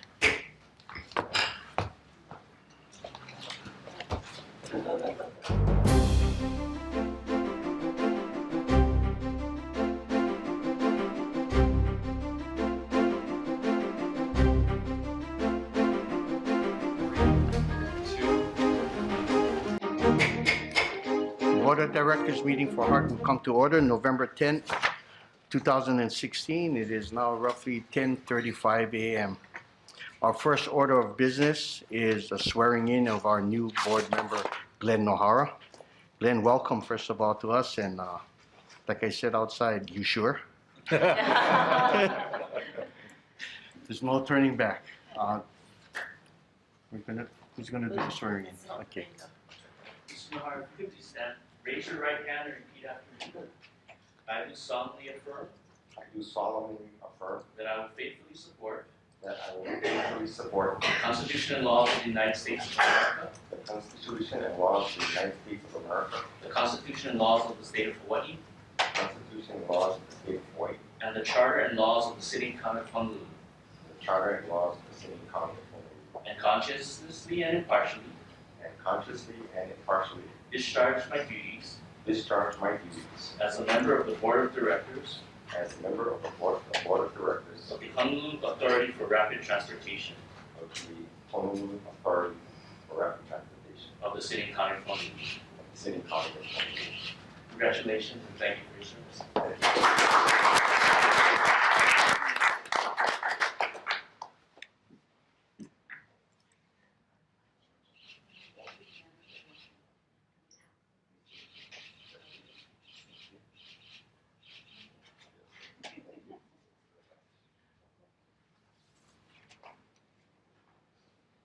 Congratulations again, Glenn. Thank you. Thank you for your service. Appreciate it.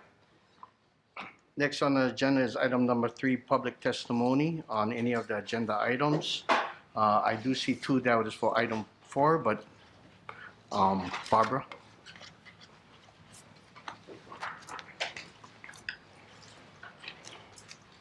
Good morning. I'm speaking a little bit now because I have my handy van at noon. I'm not sure, since we started late, whether it'll be late. First off, Barbara Armentrout, I'm a member of the Transportation Commission, but I'm speaking as an individual. I want to welcome the new board member, Mr. Nohara. Welcome.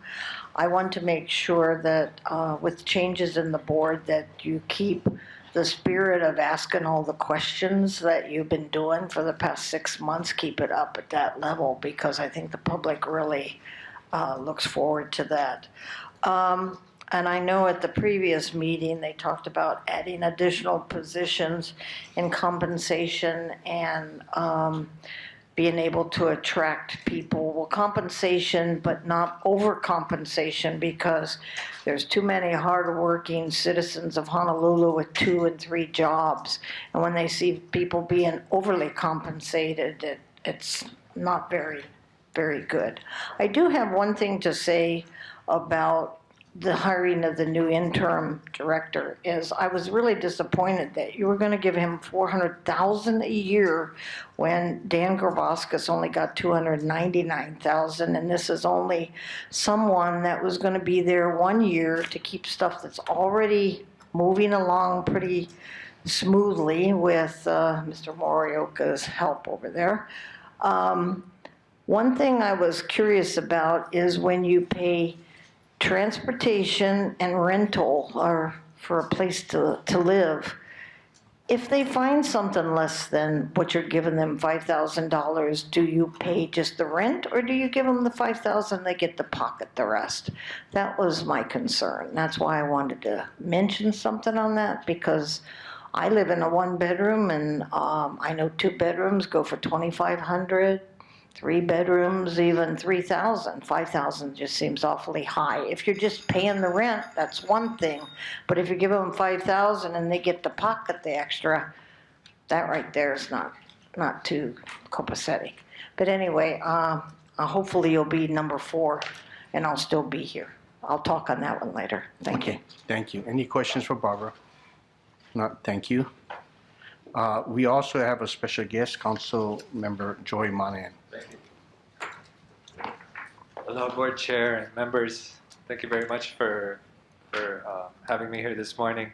I wanted to come and congratulate our new member, Glenn Nohara, to the HART Board. Welcome. And just offer my support to the board now in the coming year as we, are starting to consider a new financial plan or recovery plan, but also going into the legislative session. I just wanted to be available to the board for any questions, or if they wanted to meet with me for any insight. Having said that, I also wanted to express support for agenda item number 7. The council is considering 2 resolutions right now, just varying forms of a general excise tax extension for us to be able to complete construction of the 20 miles, 21 stations. So with that, I just want to thank the board again, and again, I'm here for any questions you may have. Board members, any questions for Council Member? I just want to thank the council member for his interest and support of the rail project, and also being in San Francisco and taking the tour of the Ansaldo assembly plant there. Thank you. Thank you very much. Yes, I echo the same. Thank you so much for your guys' support. We need the council's support of this, and I really appreciate you coming out. Thank you. You're here. Thank you. Item number 4, approval of minutes of the meeting of the Board of Directors for September 29, 2016. You find your minutes inside of your folder. Now that we have quorum, we can do the minutes for the meeting. You have a motion? Second. Do you have a second? All those in favor, aye. Aye. Those opposed? Okay, motion is carried. Minutes approved. Okay, Board, I need to add a housekeeping item, so going off a little bit, instead of doing number 5 for now, is adding to the agenda and asking for a motion to amend the agenda pursuant to HRS 92-7D to add an item appointing Brennan Morioka as Acting Executive Director from November 8, 2016 through December 4, 2016. At the last meeting, it was announced that Acting Executive Director Mike Formby will be stepping down as of November 7, 2016, and that Deputy Director Brennan Morioka would be in charge prior to the newly appointed Interim Executive Director and Chief Executive Officer Krishna Murthy takes over on December 5th, 2016 to formalize Mr. Morioka's authorization to act as an Executive Director until Mr. Murthy arrives. Can I get a motion to amend the agenda? Second. Second. Okay, all those in favor, aye. Aye. Those opposed? Okay, is there any public testimony at this time before we move on? Seeing none? Seeing that there's no discussion, can I get a motion to appoint Brennan Morioka as Acting Executive Director from November 8, 2016 to December 4th, 2016? There's a motion. Second. All those in favor, aye. Aye. Those opposed, motion carried. Thank you.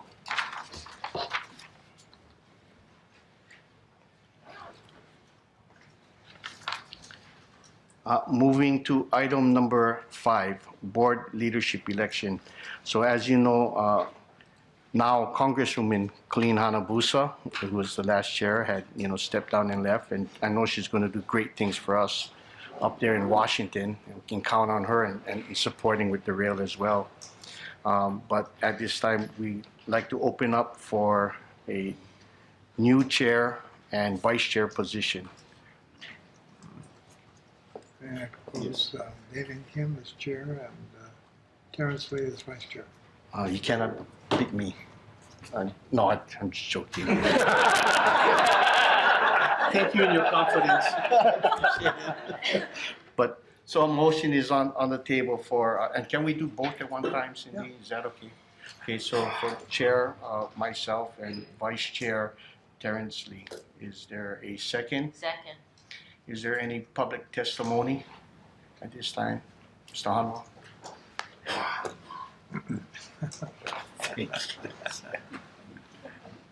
Thank you, Chairman, and congratulations for being nominated as a chairman again. For the record, Russell Homa, and I'd just like to congratulate the board members for kind of stepping up the plate after we lost our other chairman, Colleen Hanabusa, as well, Michael Formby, the DTS director. So, and I would like to congratulate Brennan Morioka for being a local boy. We need a local boy to be our executive director so he can apply the home rules here and kind of see what's going on from ground up.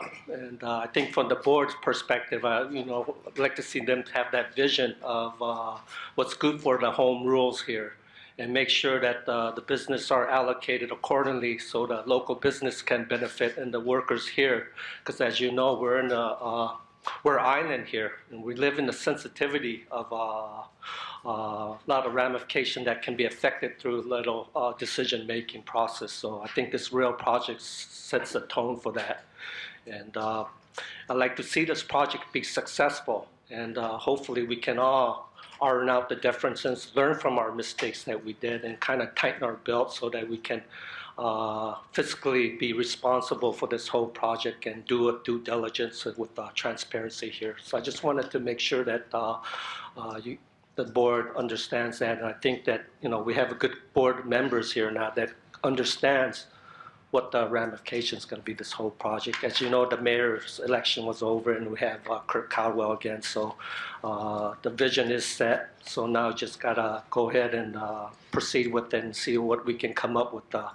I know the biggest challenge right now is a financial plan with the business plan that we need to submit to the FTA as well at the end of the year, and hopefully come up with a new legislation for the excise tax, so the funding mechanism that we can submit to the legislature, and the legislature bodies can see that and make a rational decision.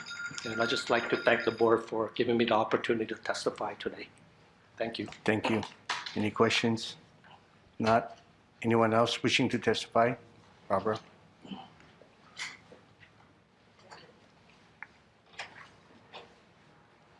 Barbara Armentrout, for the record. I'm a member of the City and County of Honolulu Transportation Commission, but I'm speaking as an individual, and the two members that are nominated, they're not new kids on the block, so you know what's going on, so I think they'll do a good job.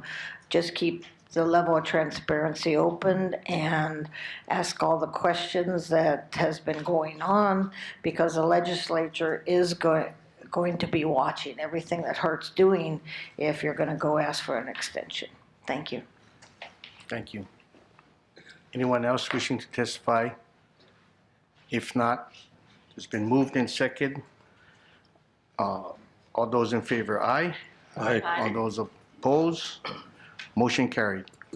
I want to just say, it's for myself, as Barbara mentioned, I've been here from the very beginning when this board got put together. And it's tough shoes to follow because we had some great chairmen along the way.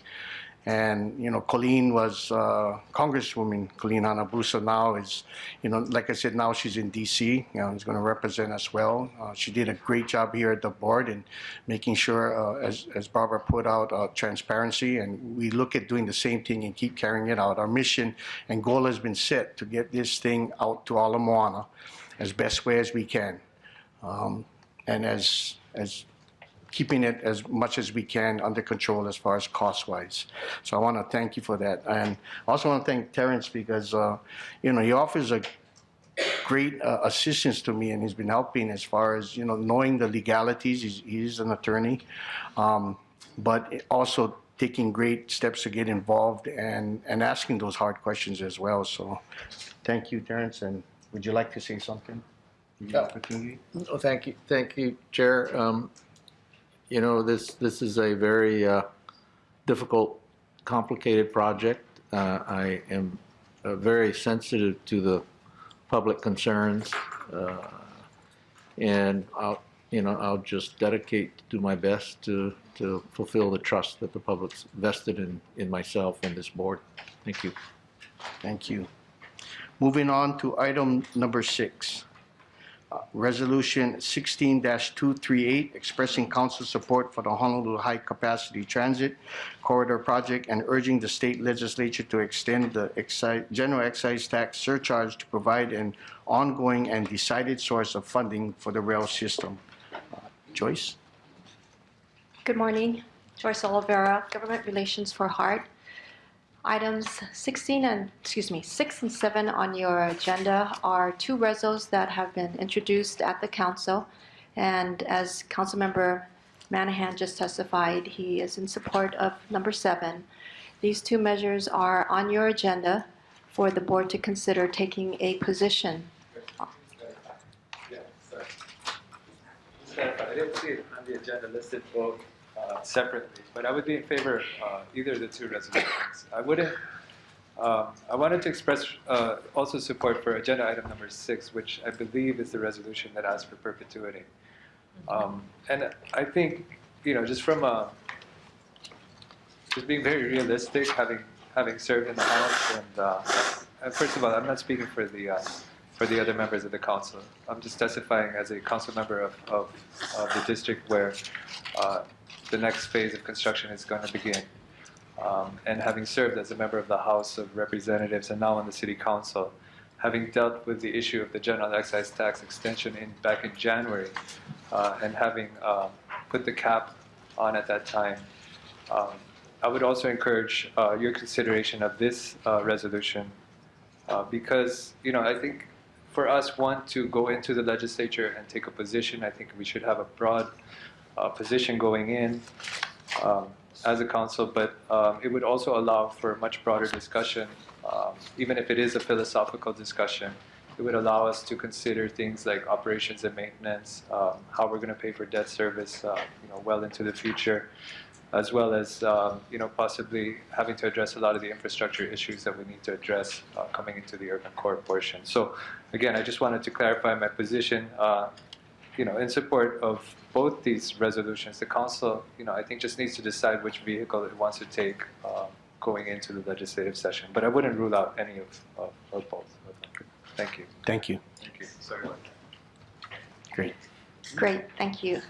And okay, so both resos, I just wanted to go into, as the council member mentioned, the resolution, first of all, starting with resolution 16-238. The title expressly the council supports the rail project and urges the state legislature to extend the GET. The resolution 16-248 is reaffirming the council's position in support of completing the entire rail project. So both measures support completing the project to Ala Moana Center as well as the future extension. With regards to the first resol, 16-238, it does make additional points in support of the project, and specifically to obtain a permanent GET extension, as well as support the extensions, as well as support operation and maintenance of this project. And then it, of course, mentions the support of private-public partnerships as well. So these 2 measures were before the Budget Committee on October 19th, and HART was asked to state a position, and at that point, the board had not taken this matter up. HART's position simply was to comment, and our comment was that we are beneficiaries of these two resolutions, and that FTA, who tracks many of our measures and discussions here regarding the project, is also tracking these measures that are before the council. So again, these measures are before you to discuss and consider taking a position. Okay, thank you. Board members, do you have any questions regarding either resolutions? Anyone? Go ahead. I'd just like to thank Councilmember Monahan for his support of these resolutions. Councilmember Monahan has been a staunch supporter not only of rail but of transit-oriented development, which we've been working closely with he with our department, and I just want to express my appreciation. Thank you. Anyone else? Okay. I also just want to say, thank you as well to Chair Ernie Martin and the full council for, taking this matter up and bringing it up because the buy-in is with the city and county as well. The state is looking for that. And I think with these resolutions, I think it's going to help us moving forward in that. So before we take a vote, is there any public testimony? Yes.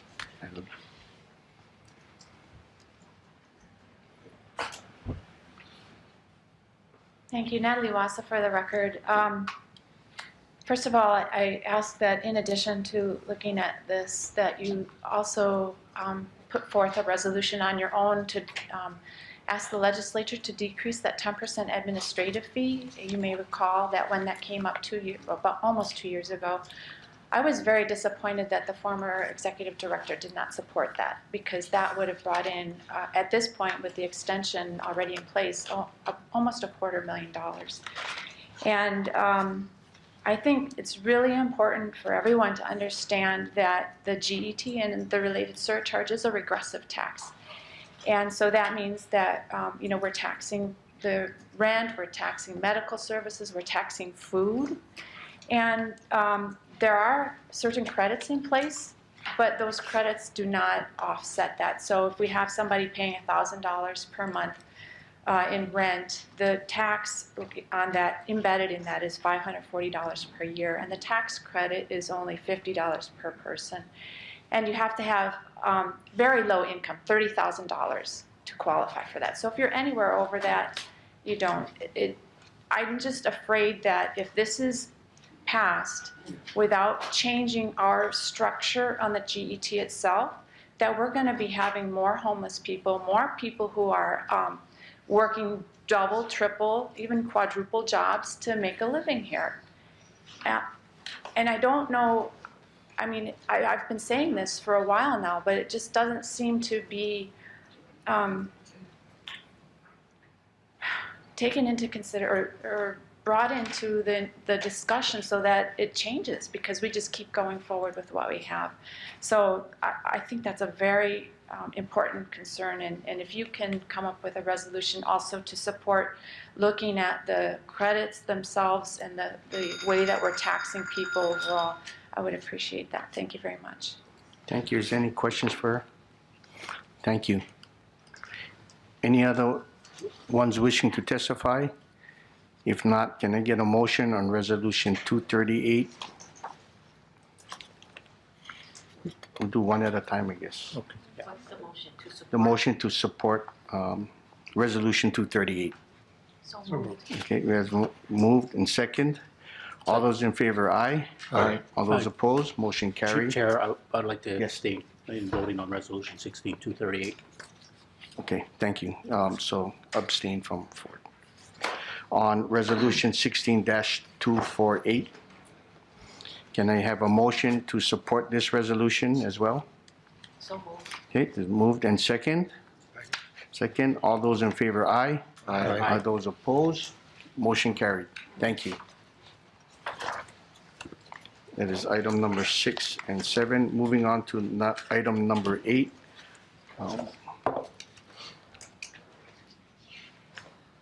8 is discussion on charter amendment, question number 4.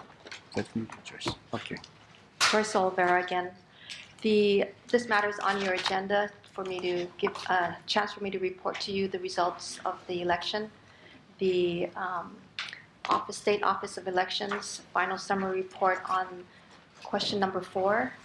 There were 175,330 yes votes in favor of it, or 60.8%, and no votes were 82,541, or 28.6%. There were blank votes as well at 10.5%, and overvotes less than, 0.1%, so about 164 votes. So the results are pending certification by the Office, again, of Elections.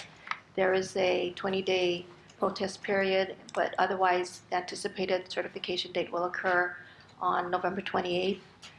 The Charter Commission also will be meeting sometime latter part of this month before Thanksgiving to go over these final results and issue a final report. And at that point, Corp Counsel is going to be busily determining whether or not additional ordinances would be required to comply with these many charter amendments, 16 of which passed of the 20. So if you wanted to discuss any specifics about the charter questions, we're here to answer them. Brennan, could you just, I guess, briefly for the public as well as the board, just kind of highlight what those amendment changes were and, Sure. and what it means to the HART board and HART itself? So very briefly, in general, question number 4 on the charter amendment questions was the changing some of the powers and duties of the City Department of Transportation Services in order to absorb some of all of the operational aspects of rail, so that there is a true multimodal agency that oversees both rail transit, bus transit, and paratransit. So that was one of the primary focuses. There also was an establishment of a rate commission, such that the rates of all of the different transit modes will be determined by a single commission rather than being developed separately, as was by charter, where the city set bus fares and HART board would set rail fares. So now there will be a singular entity that will make those determinations, which is a positive. And then it also set forth some organizational structure changes within HART itself in terms of some of the powers and duties of the board, in terms of its oversight of the agency. So that in general is what was voted upon in Amendment 4. Okay. Clear as mud, everybody? So like Joy said, we are awaiting direction from the City and Corporation Council on once it's approved. Once it's certified, once they complete their reviews, in terms of what other steps are necessary, whether it's changes in rules, changes in ordinance that needs to be effected, so that we can then move forward with making whatever changes that we need to. Okay. So this is still a process. Okay. That needs to be followed. Thank you. Public testimony. Barbara?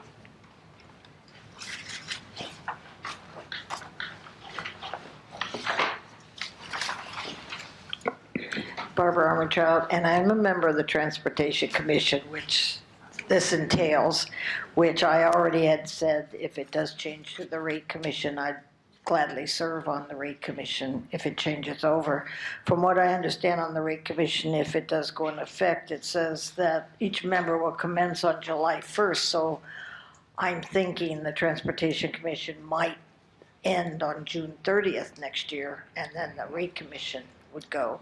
But this would be parking also, handy van, bus, and rail, of which they would consider the fees and do a lot of the things Transportation Commission did also. So that's from what I understand, but like we have to wait to find out what's going on now. And I had talked to Councilmember Monahan briefly about it when he was in here. Thank you. Thank you. Shiwasa? Thank you, Natalie Wassa, for the record. For those of you who weren't here during the Finance Committee meeting, I had raised concerns about what exactly is going to transfer over to DTS. And I understood from Brendan Moroka that that is a question that is being worked through. I also wanted to mention, however, that according to the Project Management Oversight Contractor Report, I think it was July and August, it specifically said in there one of the ways to reduce the cost of the rail is to consider pushing costs into O&M. And so I would like you to be transparent then with respect to any of those costs that are going to be transferred or pushed down into that category and then subsequently transferred over to DTS. That was one of my major concerns when the charter amendment came up. And, you know, I think it's really important that you let the public know what those costs are and how that impacts not only your budget, but the city's budget. Thank you. Okay, thank you. Any questions? Not thank you. Moving to item number 9, change orders. Kainani.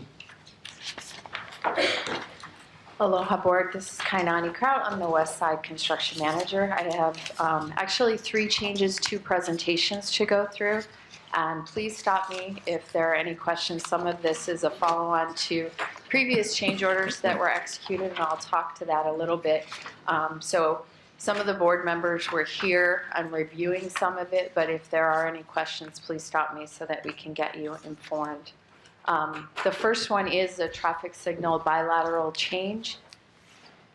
And it's for, this presentation is for both Wolf and KHG because the subject matter pertains to both, but they will be 2 different change orders. Okay, my time's up. Oh.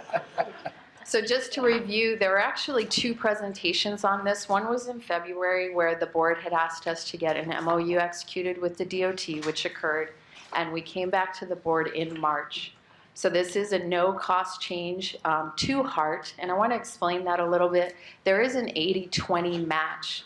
So the DOT is transferring federal highway funds to FTA under a flex program. So the DOT is paying for the construction costs.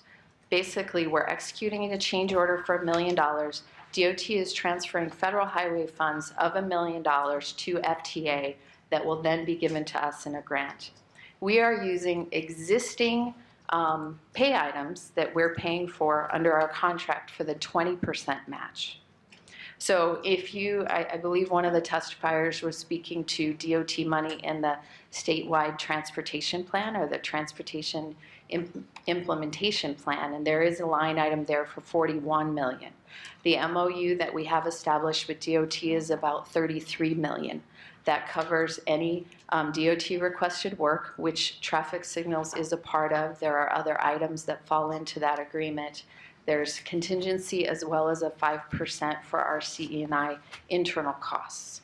So that comprises a $33 million, a roundabout funds that are attributed to the work that DOT has requested within the corridor, but in the STIP and TIP it shows up as $41 million. So I wanted to be sure you understood the 80-20 split, and basically we're optimizing the federal funds by using existing funds that we have in our contracts, and they're using their 100% funds, transferring that to Federal Highway and FTA. So any questions on that, or we can explain that more, but that's what that is.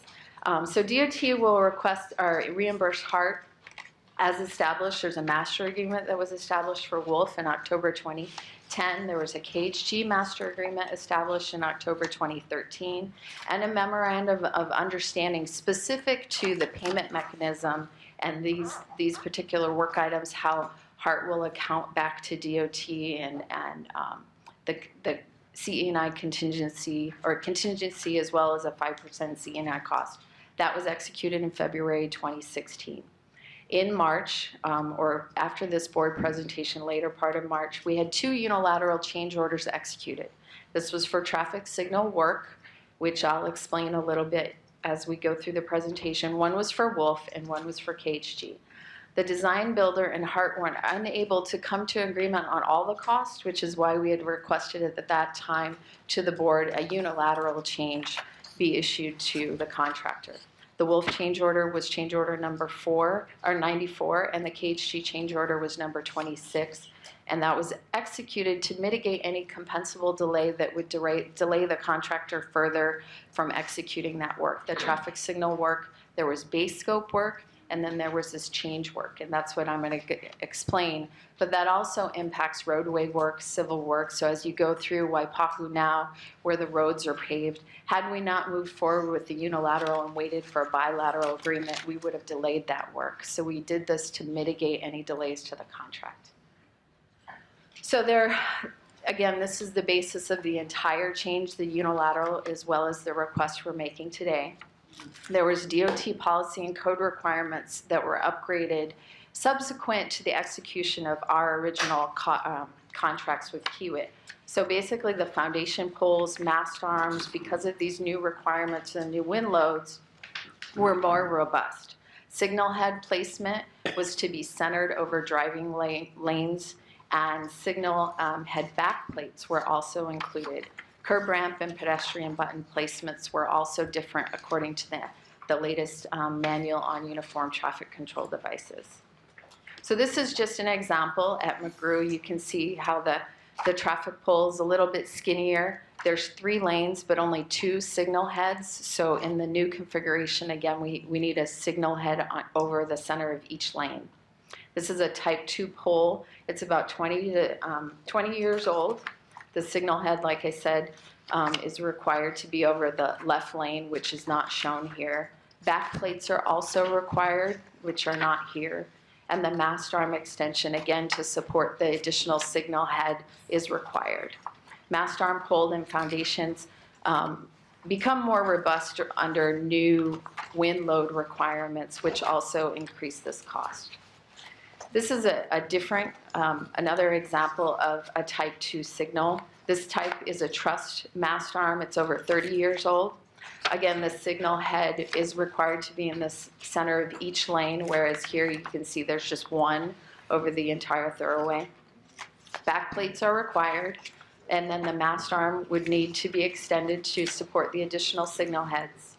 Again, being strengthened to meet the more robust mast arms. And this is an example of the upgrades. So this is a new type 1, which is in the middle. It's just like the one pole. And the type 2 has the cantilever where it goes across all the lanes. So you can see there's a back plate there. The signal heads are over the center of each lane. So this is a difference between the original code requirement or in situ situations that we had and the new code requirement. And working with DOT, our partners, we really wanted to make sure the entire intersection was upgraded at the same time. The original thought in the contract was we were only going to change the mast arms that were conflicting with our rail. And again, working under the master agreement we had with DOT as well as a subsequent MOU to pay for these items and to minimize any impact on the public coming back to upgrade later, it seemed to be a good approach to do this in conjunction with our partner. Again, this is another example of the more robust mast arm signal head placement at Acacia in Pearl City. Again, just to review some of the requirements in our MOU and master, well, actually, this is in the MOU with DOT. DOT has committed to reimbursing HART up to $3.5 million for Wolf and $10,445,000 for KHG. This is for the highway improvement work. This includes design, the increased construction management, and contingency costs that I mentioned before. And again, this is related to upgrades or code adoptions that occurred in and about 2012 for the traffic signals, the signal equipment, foundation poles, mast arms that we just went through, the signal head placement, and any curb ramp or head button upgrades that were required. So Kainani, Yes. just quick question. What is the extent of, a question was arose before regarding with the new poles, bigger bases, bigger poles, and being in the way of smaller, skinnier sidewalks. And are we all, first of all, ADA compliant? And how far reach do we have as far as the area that we're constructing? Is it just the curb ramp area by the, I guess the ramps at each intersection? Is it 10 feet past that? What is our scope of work? That's a good question. Whenever we touch construction or we touch an area, we have to bring it up to a current standard or policy. In this case, where we touched the signals, the curb return is kind of where the delineation between DOT property and city property is. So in those corners that we touched, we had to bring it up to the curb return. Any curb ramps in those configurations, sometimes the curb ramps are put together. They're supposed to be aligned with the crosswalks. So those modifications should have been done. Now outside of that, in between intersections, if we did not touch that area, we would not have upgraded that area. There were requests by DOT in certain areas to do that, and those are some things that were addressed under the MOU as well at a lower amount, a couple $100,000. So again, working with our partners, we included some of those ADA upgrades as well.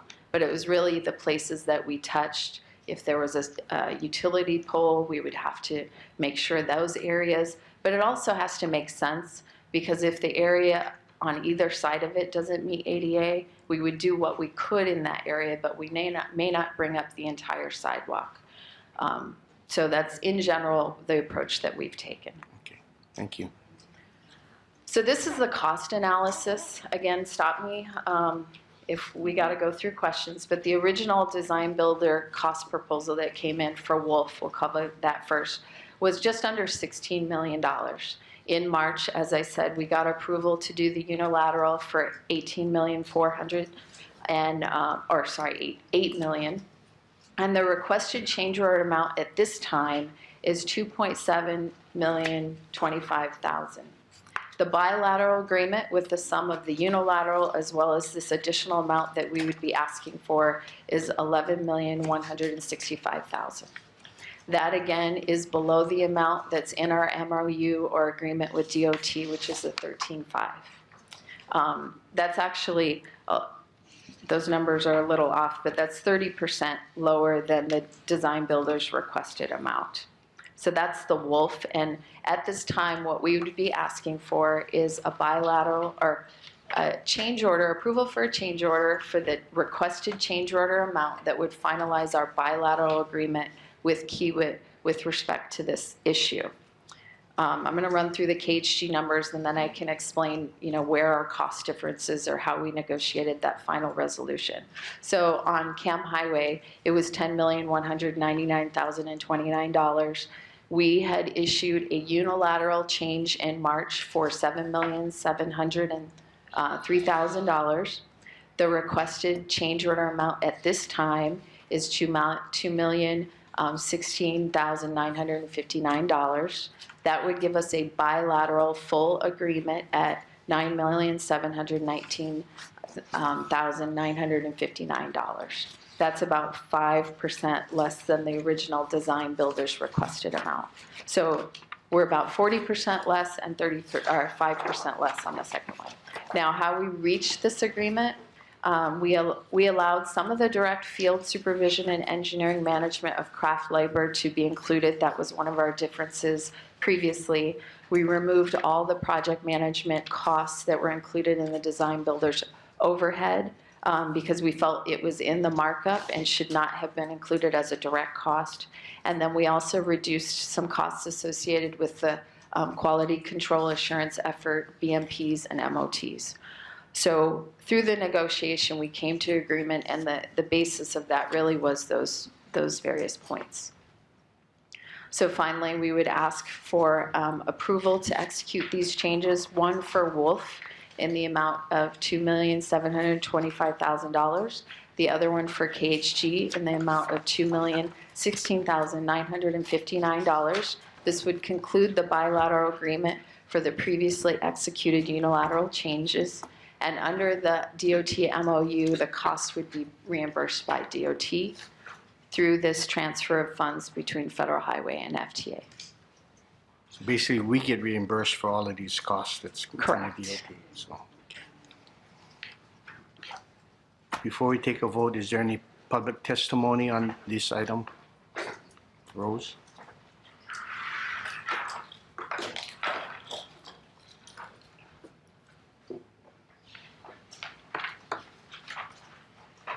I'm Rose Poe.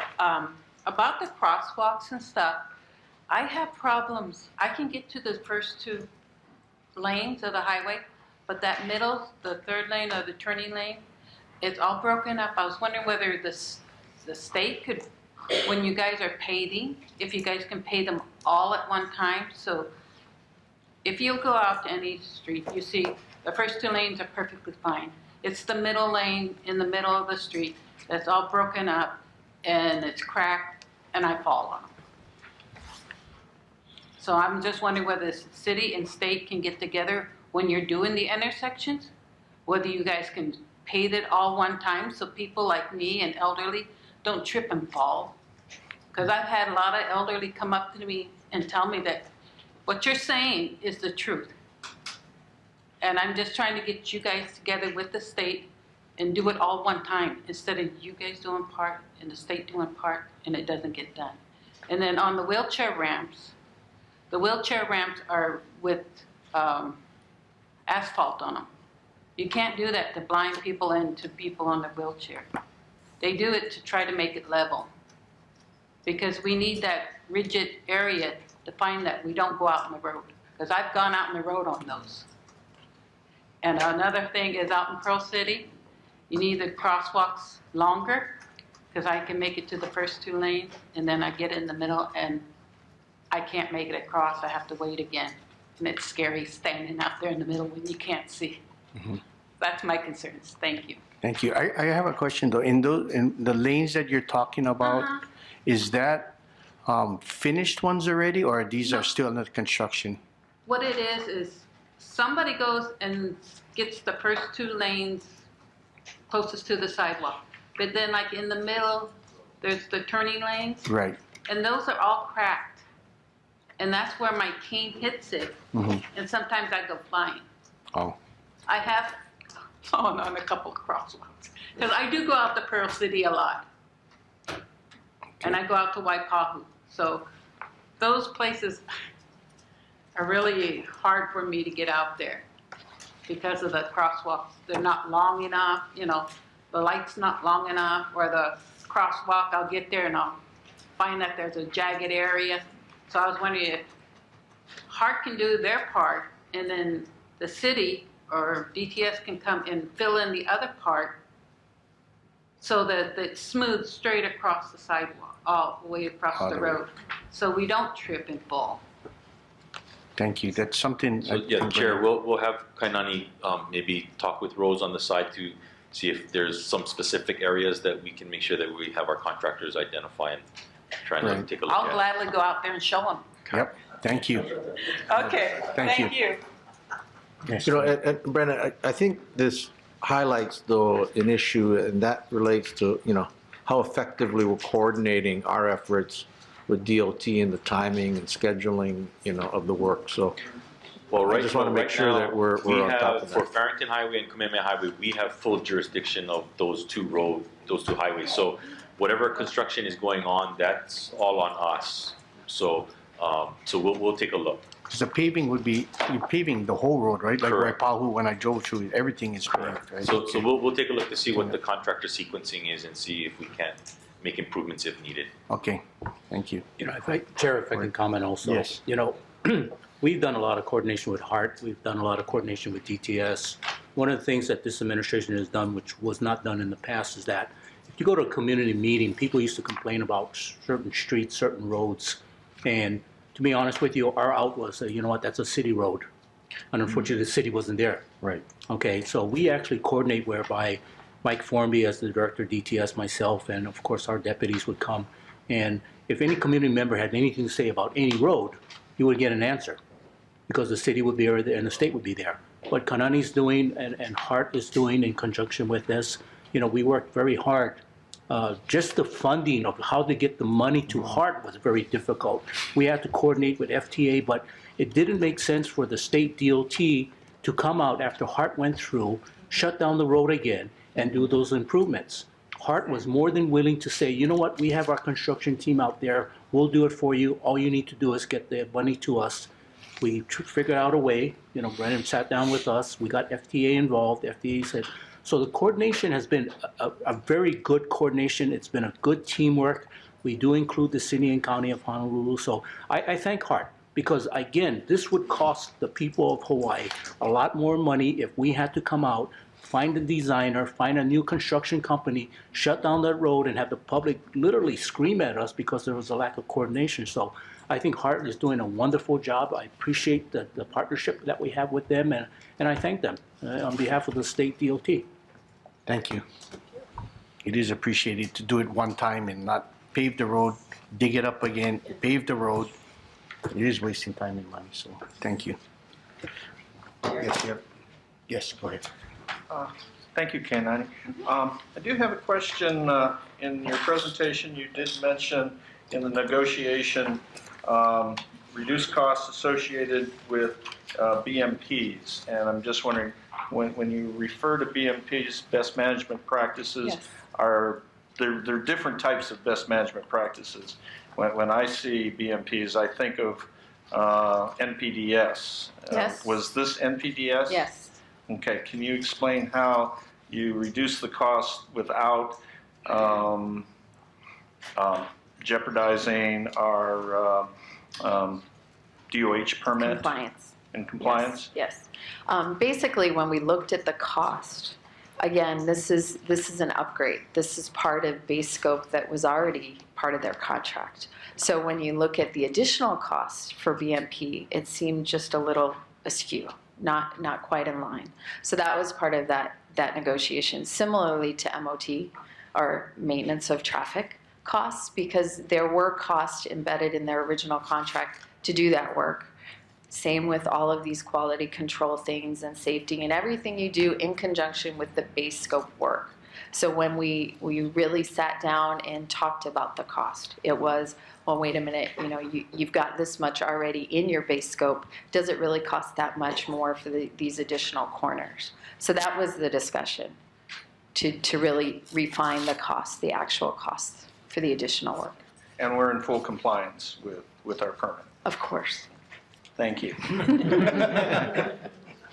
But you guys do a great job in negotiating the costs. You know, every change order we see is from what is being asked to what we do at the end of the final. It's always been, you know, great numbers, and so I thank you guys and your team for doing that. Thank you. Appreciate it. Okay, so can I get a motion for? Mr. Oh, sorry. Yeah, I Sorry. just want to echo what Damien had to say, what the chair had to say, that I really appreciate this presentation. It represents a lot of work, but it helps us out a lot. And going forward, I just would like to see a little more time on your briefing so that we can work it into our schedule, because I certainly would like to attend a lot of these change order briefings in the future. Thank you. Well noted. Thank you. Any more questions?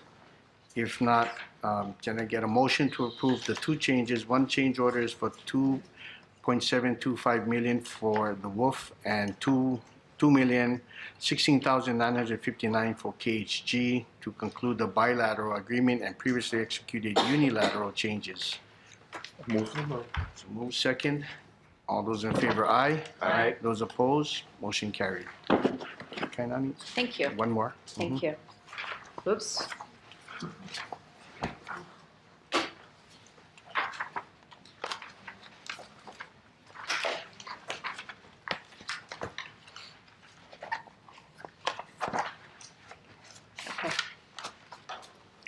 So this second one again, or third, has to do with Wolf and the substantial completion.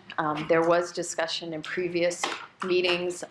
The original substantial completion that was negotiated as part of the AIS delay was July 1, 2016, which had passed. Based on some change orders that we had, the traffic signal being one of them, but the more important one was really the work at LCC. That's what this has to do. It's any cost associated with the time-related overhead as well as a new substantial completion for Wolf. So we are requesting to revise the substantial completion to March 3rd, 2017, This would be to compensate the design builder for any extended overhead during this period. It's a $4 million bilateral agreement that was negotiated with the design builder, and it includes all time-related overhead costs through March 3rd, 2017. Now, the justification for this, the purpose of this, the extended time period was due to the changes associated with the switch from relocating the existing portable buildings and procurement and installation of the new portable classrooms at LCC. So if you recall, in February, there were change orders associated with work at LCC. There was a structure access, which was the foundation of the station, as well as the portables. Now with that, there was base scope work that was affected by this LCC change. If you're out there, there was a rerouting of Ala Ike Road. There were utilities that were done in conjunction with that, as well as the track work at grade that connects between the maintenance storage facility to the balance cantilever over H1. So really the critical path on the project was the work at LCC. When we were delayed in executing that work and executing the change order, it protracted the schedule. So this would be to compensate for any overhead costs that were associated with the project staff, supervision, equipment, and the time-related direct expenses, including office and things like that. This also compensates for all other time-related overhead costs for known issues and the base scope work on the remaining work and change work. So basically anything going on will be settled full and final with this agreement and the substantial completion date of March 3rd. I'm going to move on, but there's a lot there. So do you have any questions on this part? Yes. Yeah, I vaguely remember it's such a long time ago that we took up that issue, but they didn't relocate the portables. It was just picking up and purchasing the modular units. Correct. And So- citing the modular units. Correct. Yes. Okay. And so LCC, the track went straight, the design of the track went straight through those portables. And when there was a decision to purchase the new portables and getting the portables and then installing the portables and executing a change for that work to compensate the design builder, anything in that area had then extended our schedule. Were those portables relocated or were they just demolished? I think they were demolished. I didn't see. They were totally new portables at a new location with a new parking lot. So that was all part of that change. And a subsequent, an additional change at that time was to have the design builder do the foundation work, which is all proceeding now, but it impacts the track work at grade there. So Kiewit was not able to meet their substantial completion date, which was July 1. We had just executed the changes in February, so they then had to remobilize and get to work there. We did a time analysis and all that, and came up with March 3rd.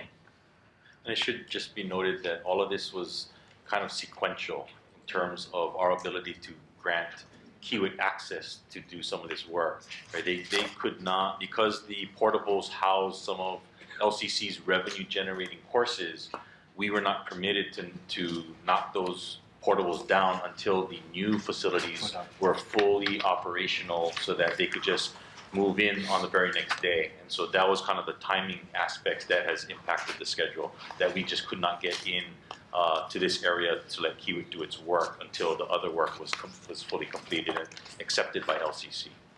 Thank you, Brenda. Yes.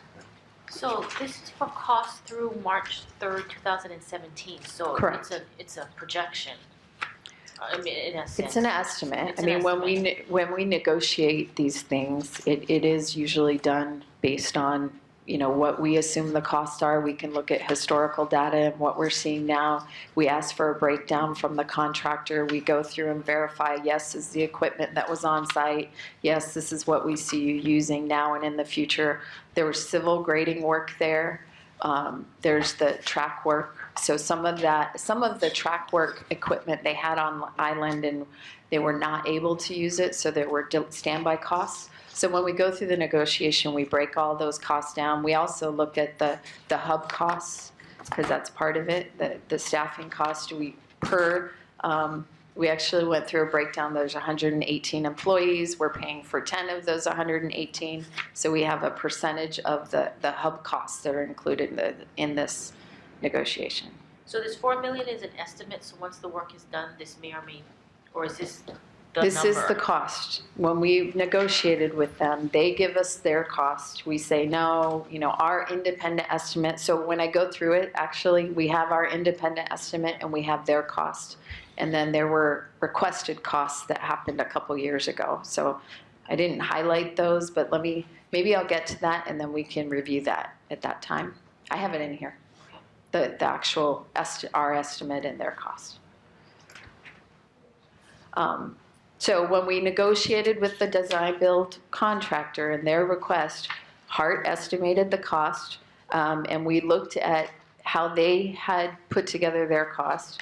We reduced the number of full-time supervisory staff for structures, because again, there's the structure work, civil work, and track work by more than 50% based on the realistic workload and the cost sharing with KHG. The design builder supervisory staff also included their vehicles, incidental expenses, and subsistence. By reducing the number of supervision and really looking at the way they are sharing staff with KHG now, that's where those savings came in. And then the design builder's cost assumed some design supervision with staff, and it was HART's opinion that all the design costs had been covered by base scope and the subsequent change orders. So those costs were taken out. So again, this was the negotiation. They gave us their price, we gave them their price, and we negotiated. So this is where they started. Kiewit's change was 5.3 million. Our original estimate was 3.5 with the numbers, and then we finalized the cost at 4 million. So it was truly a negotiation based on, again, historically what we've seen them do, what we see them doing in the field right now, and what we would project them to do between now and the end of the contract of substantial completion. So it was basically 25% reduction of the requested amount. So if there are no further questions, or we can go through more, the request at this time would be to approve in a change order for $4 million to conclude the bilateral agreement of all time-related impacts between July 1 and March 3rd, 2017. Questions by the board? Just one question, Chair. These are fixed sum contracts, right? So once we approve this change order, that's it. If they messed up on their estimates and they go over, they eat that, right? Correct. Right, Correct. that's what I thought. Okay, Correct. thank you.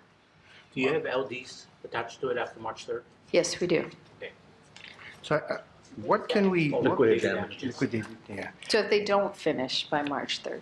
So, going into the future and learning from, quote, mistakes and things we've done in the past, how do we get away from always having to look at, paying for additional time and all that? Do you know what the cause of it is? Is it we're not approving change orders fast enough, negotiations taking too long? I mean, what is it? All of the above? We are making a concerted effort to analyze time at the same time as giving them their construction costs. So like we were talking about, a lot of that is projection. And we have to do our due diligence to say, yes, we concur with this time. And if there are time costs, my goal is to execute those at the time that we execute the construction costs. Because negotiations take time, and they actually have work they're doing as well as needing a staff to do their construction estimate, as well as their time impact analysis, it is going to take us longer. So our approach on the stations is to come before the board, request a unilateral change, similar to what we did with the traffic signals, so that they can get a change in place. They have direction to do that work, and they can be reimbursed for the work they're doing. It may not be the full final agreement of what they feel they're due, and it will definitely be on the lower side of what they do, because whatever lump sum agreement we execute, as we mentioned, they will be entitled to the full amount. So it's going to be in the low side, but it will include time and construction costs. So we're not addressing the issues separately, and we're really doing it at the time of the impact. Right. Now, there's a plus and minus to that. We're estimating and we're projecting. At that point, the contractor, in their means and methods, can accelerate their schedule, save money and make more. I mean, we want them to be successful. We're in a partnership to do that. But we have to be able to defend the time that we're giving them and the costs associated with those times. And that'll be our job and our justification for the changes. And by all means, if they want to throw more crews on there and get the work done, I mean, get it done. So that's our approach right now. Well, that's so great, you will 'cause- be yeah. seeing unilateral requests coming. Okay, no, that's good, because I think nowadays with contractors are not just doing changes as soon as you tell them to do it. They're waiting for the formal written approval and things, because that's their money they're fronting right on top of this. So Yep. they want to make sure they get paid. And yeah, we want to have the mechanism in place so that they're whole, they're not financing us, that we can get them something quickly and direction so they understand what they're doing. But if you look at the traffic signal example, we executed a change in March and we're coming to full final resolution in November. It takes time for us to go back and forth, especially on a project of this scale. Okay. Is there any other questions? Any public testimony? Yes.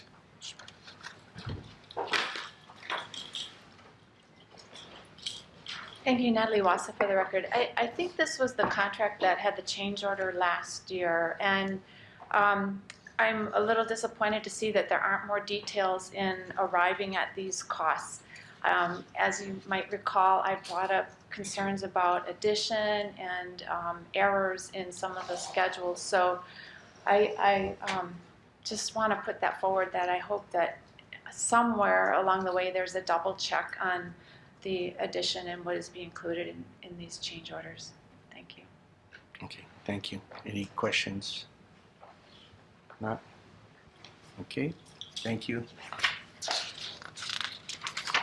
At this time, I'd like to get a motion to approve the change orders for the $4 million to conclude the bilateral agreement of all time-related impacts on the roof, which is particularly the LCC area, right? For Olive Wolf. For Olive Wolf. For Olive Wolf. Okay. Olive Wolf. We have a motion. Do we have a second? Second. All those in favor, aye. Aye. All those opposed? Motion carried. Thank you. Thank you.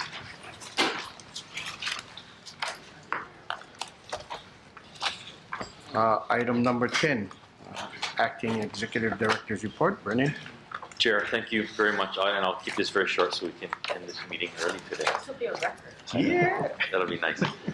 And so I just have three very quick updates, and they're primarily related to either business outreach or community outreach for this project. We have had a very successful rail exhibit at Pearl Ridge Center, where we have been offered one of the areas within the shopping center in phase 1. We have set up an exhibit where we have had at least 2 days that we have been able to open it up. We've worked with the shopping center to allow this to happen, where we have staffed it, and we've had a lot of members from the public to come in and see some of all of our information, including some of our little models of both the train and some of the stations and some of the videos. And we have averaged approximately 600 people per day that's come through. We've staffed it with a lot of our folks that are very knowledgeable in talking to the public. And we were there the last weekend. Mayor Caldwell stopped by for about half an hour and spoke to a lot of the people in there as well. So it was kind of cool to see the interaction and the kinds of questions that people continue to ask. Also, related to that, you know that we had a community train day where we opened up the Rail Operations Center to have the public come on the train, touch it, feel it, whatever. We had about 3,500 to 4,000 people that one day. We do look to try and set up another day in early January prior to legislative session so that we can have members of the public and some of our HART folks go out and take a look, as well as knowing that we are going to be going back to the legislature to make some requests. We'd like to make that available to the legislative body to come and take a look at what we're doing out there too, because it is a eye-opener to see the kind of facility that we have there, plus actually getting onto the train itself. And then I just want to kind of put a plug out there for Small Business Saturday, November 26th, that HART is is a partner with Small Business Development Center, SBDC, in just trying to encourage the general public to go out and shop and be consumers at small businesses. For HART specifically, we want to encourage people to go and go to areas along the rail route itself. So along the entire 20 miles, Waipahu, Pro City, Aiea, Dillingham into town. We just want to make sure that people are the general public continues to support businesses who are impacted by our rail construction, because we admit that they are, and we need to do what we can to help stimulate whatever kind of business that we can gather for them. So that concludes my report. Anybody got any questions? Buzz? Yeah, I just want to commend people like Brennan, Mike Formby for stepping up to the plate and being acting directors in very critical times. And you folks have done a great job. Thank you. Thank you. Thank you.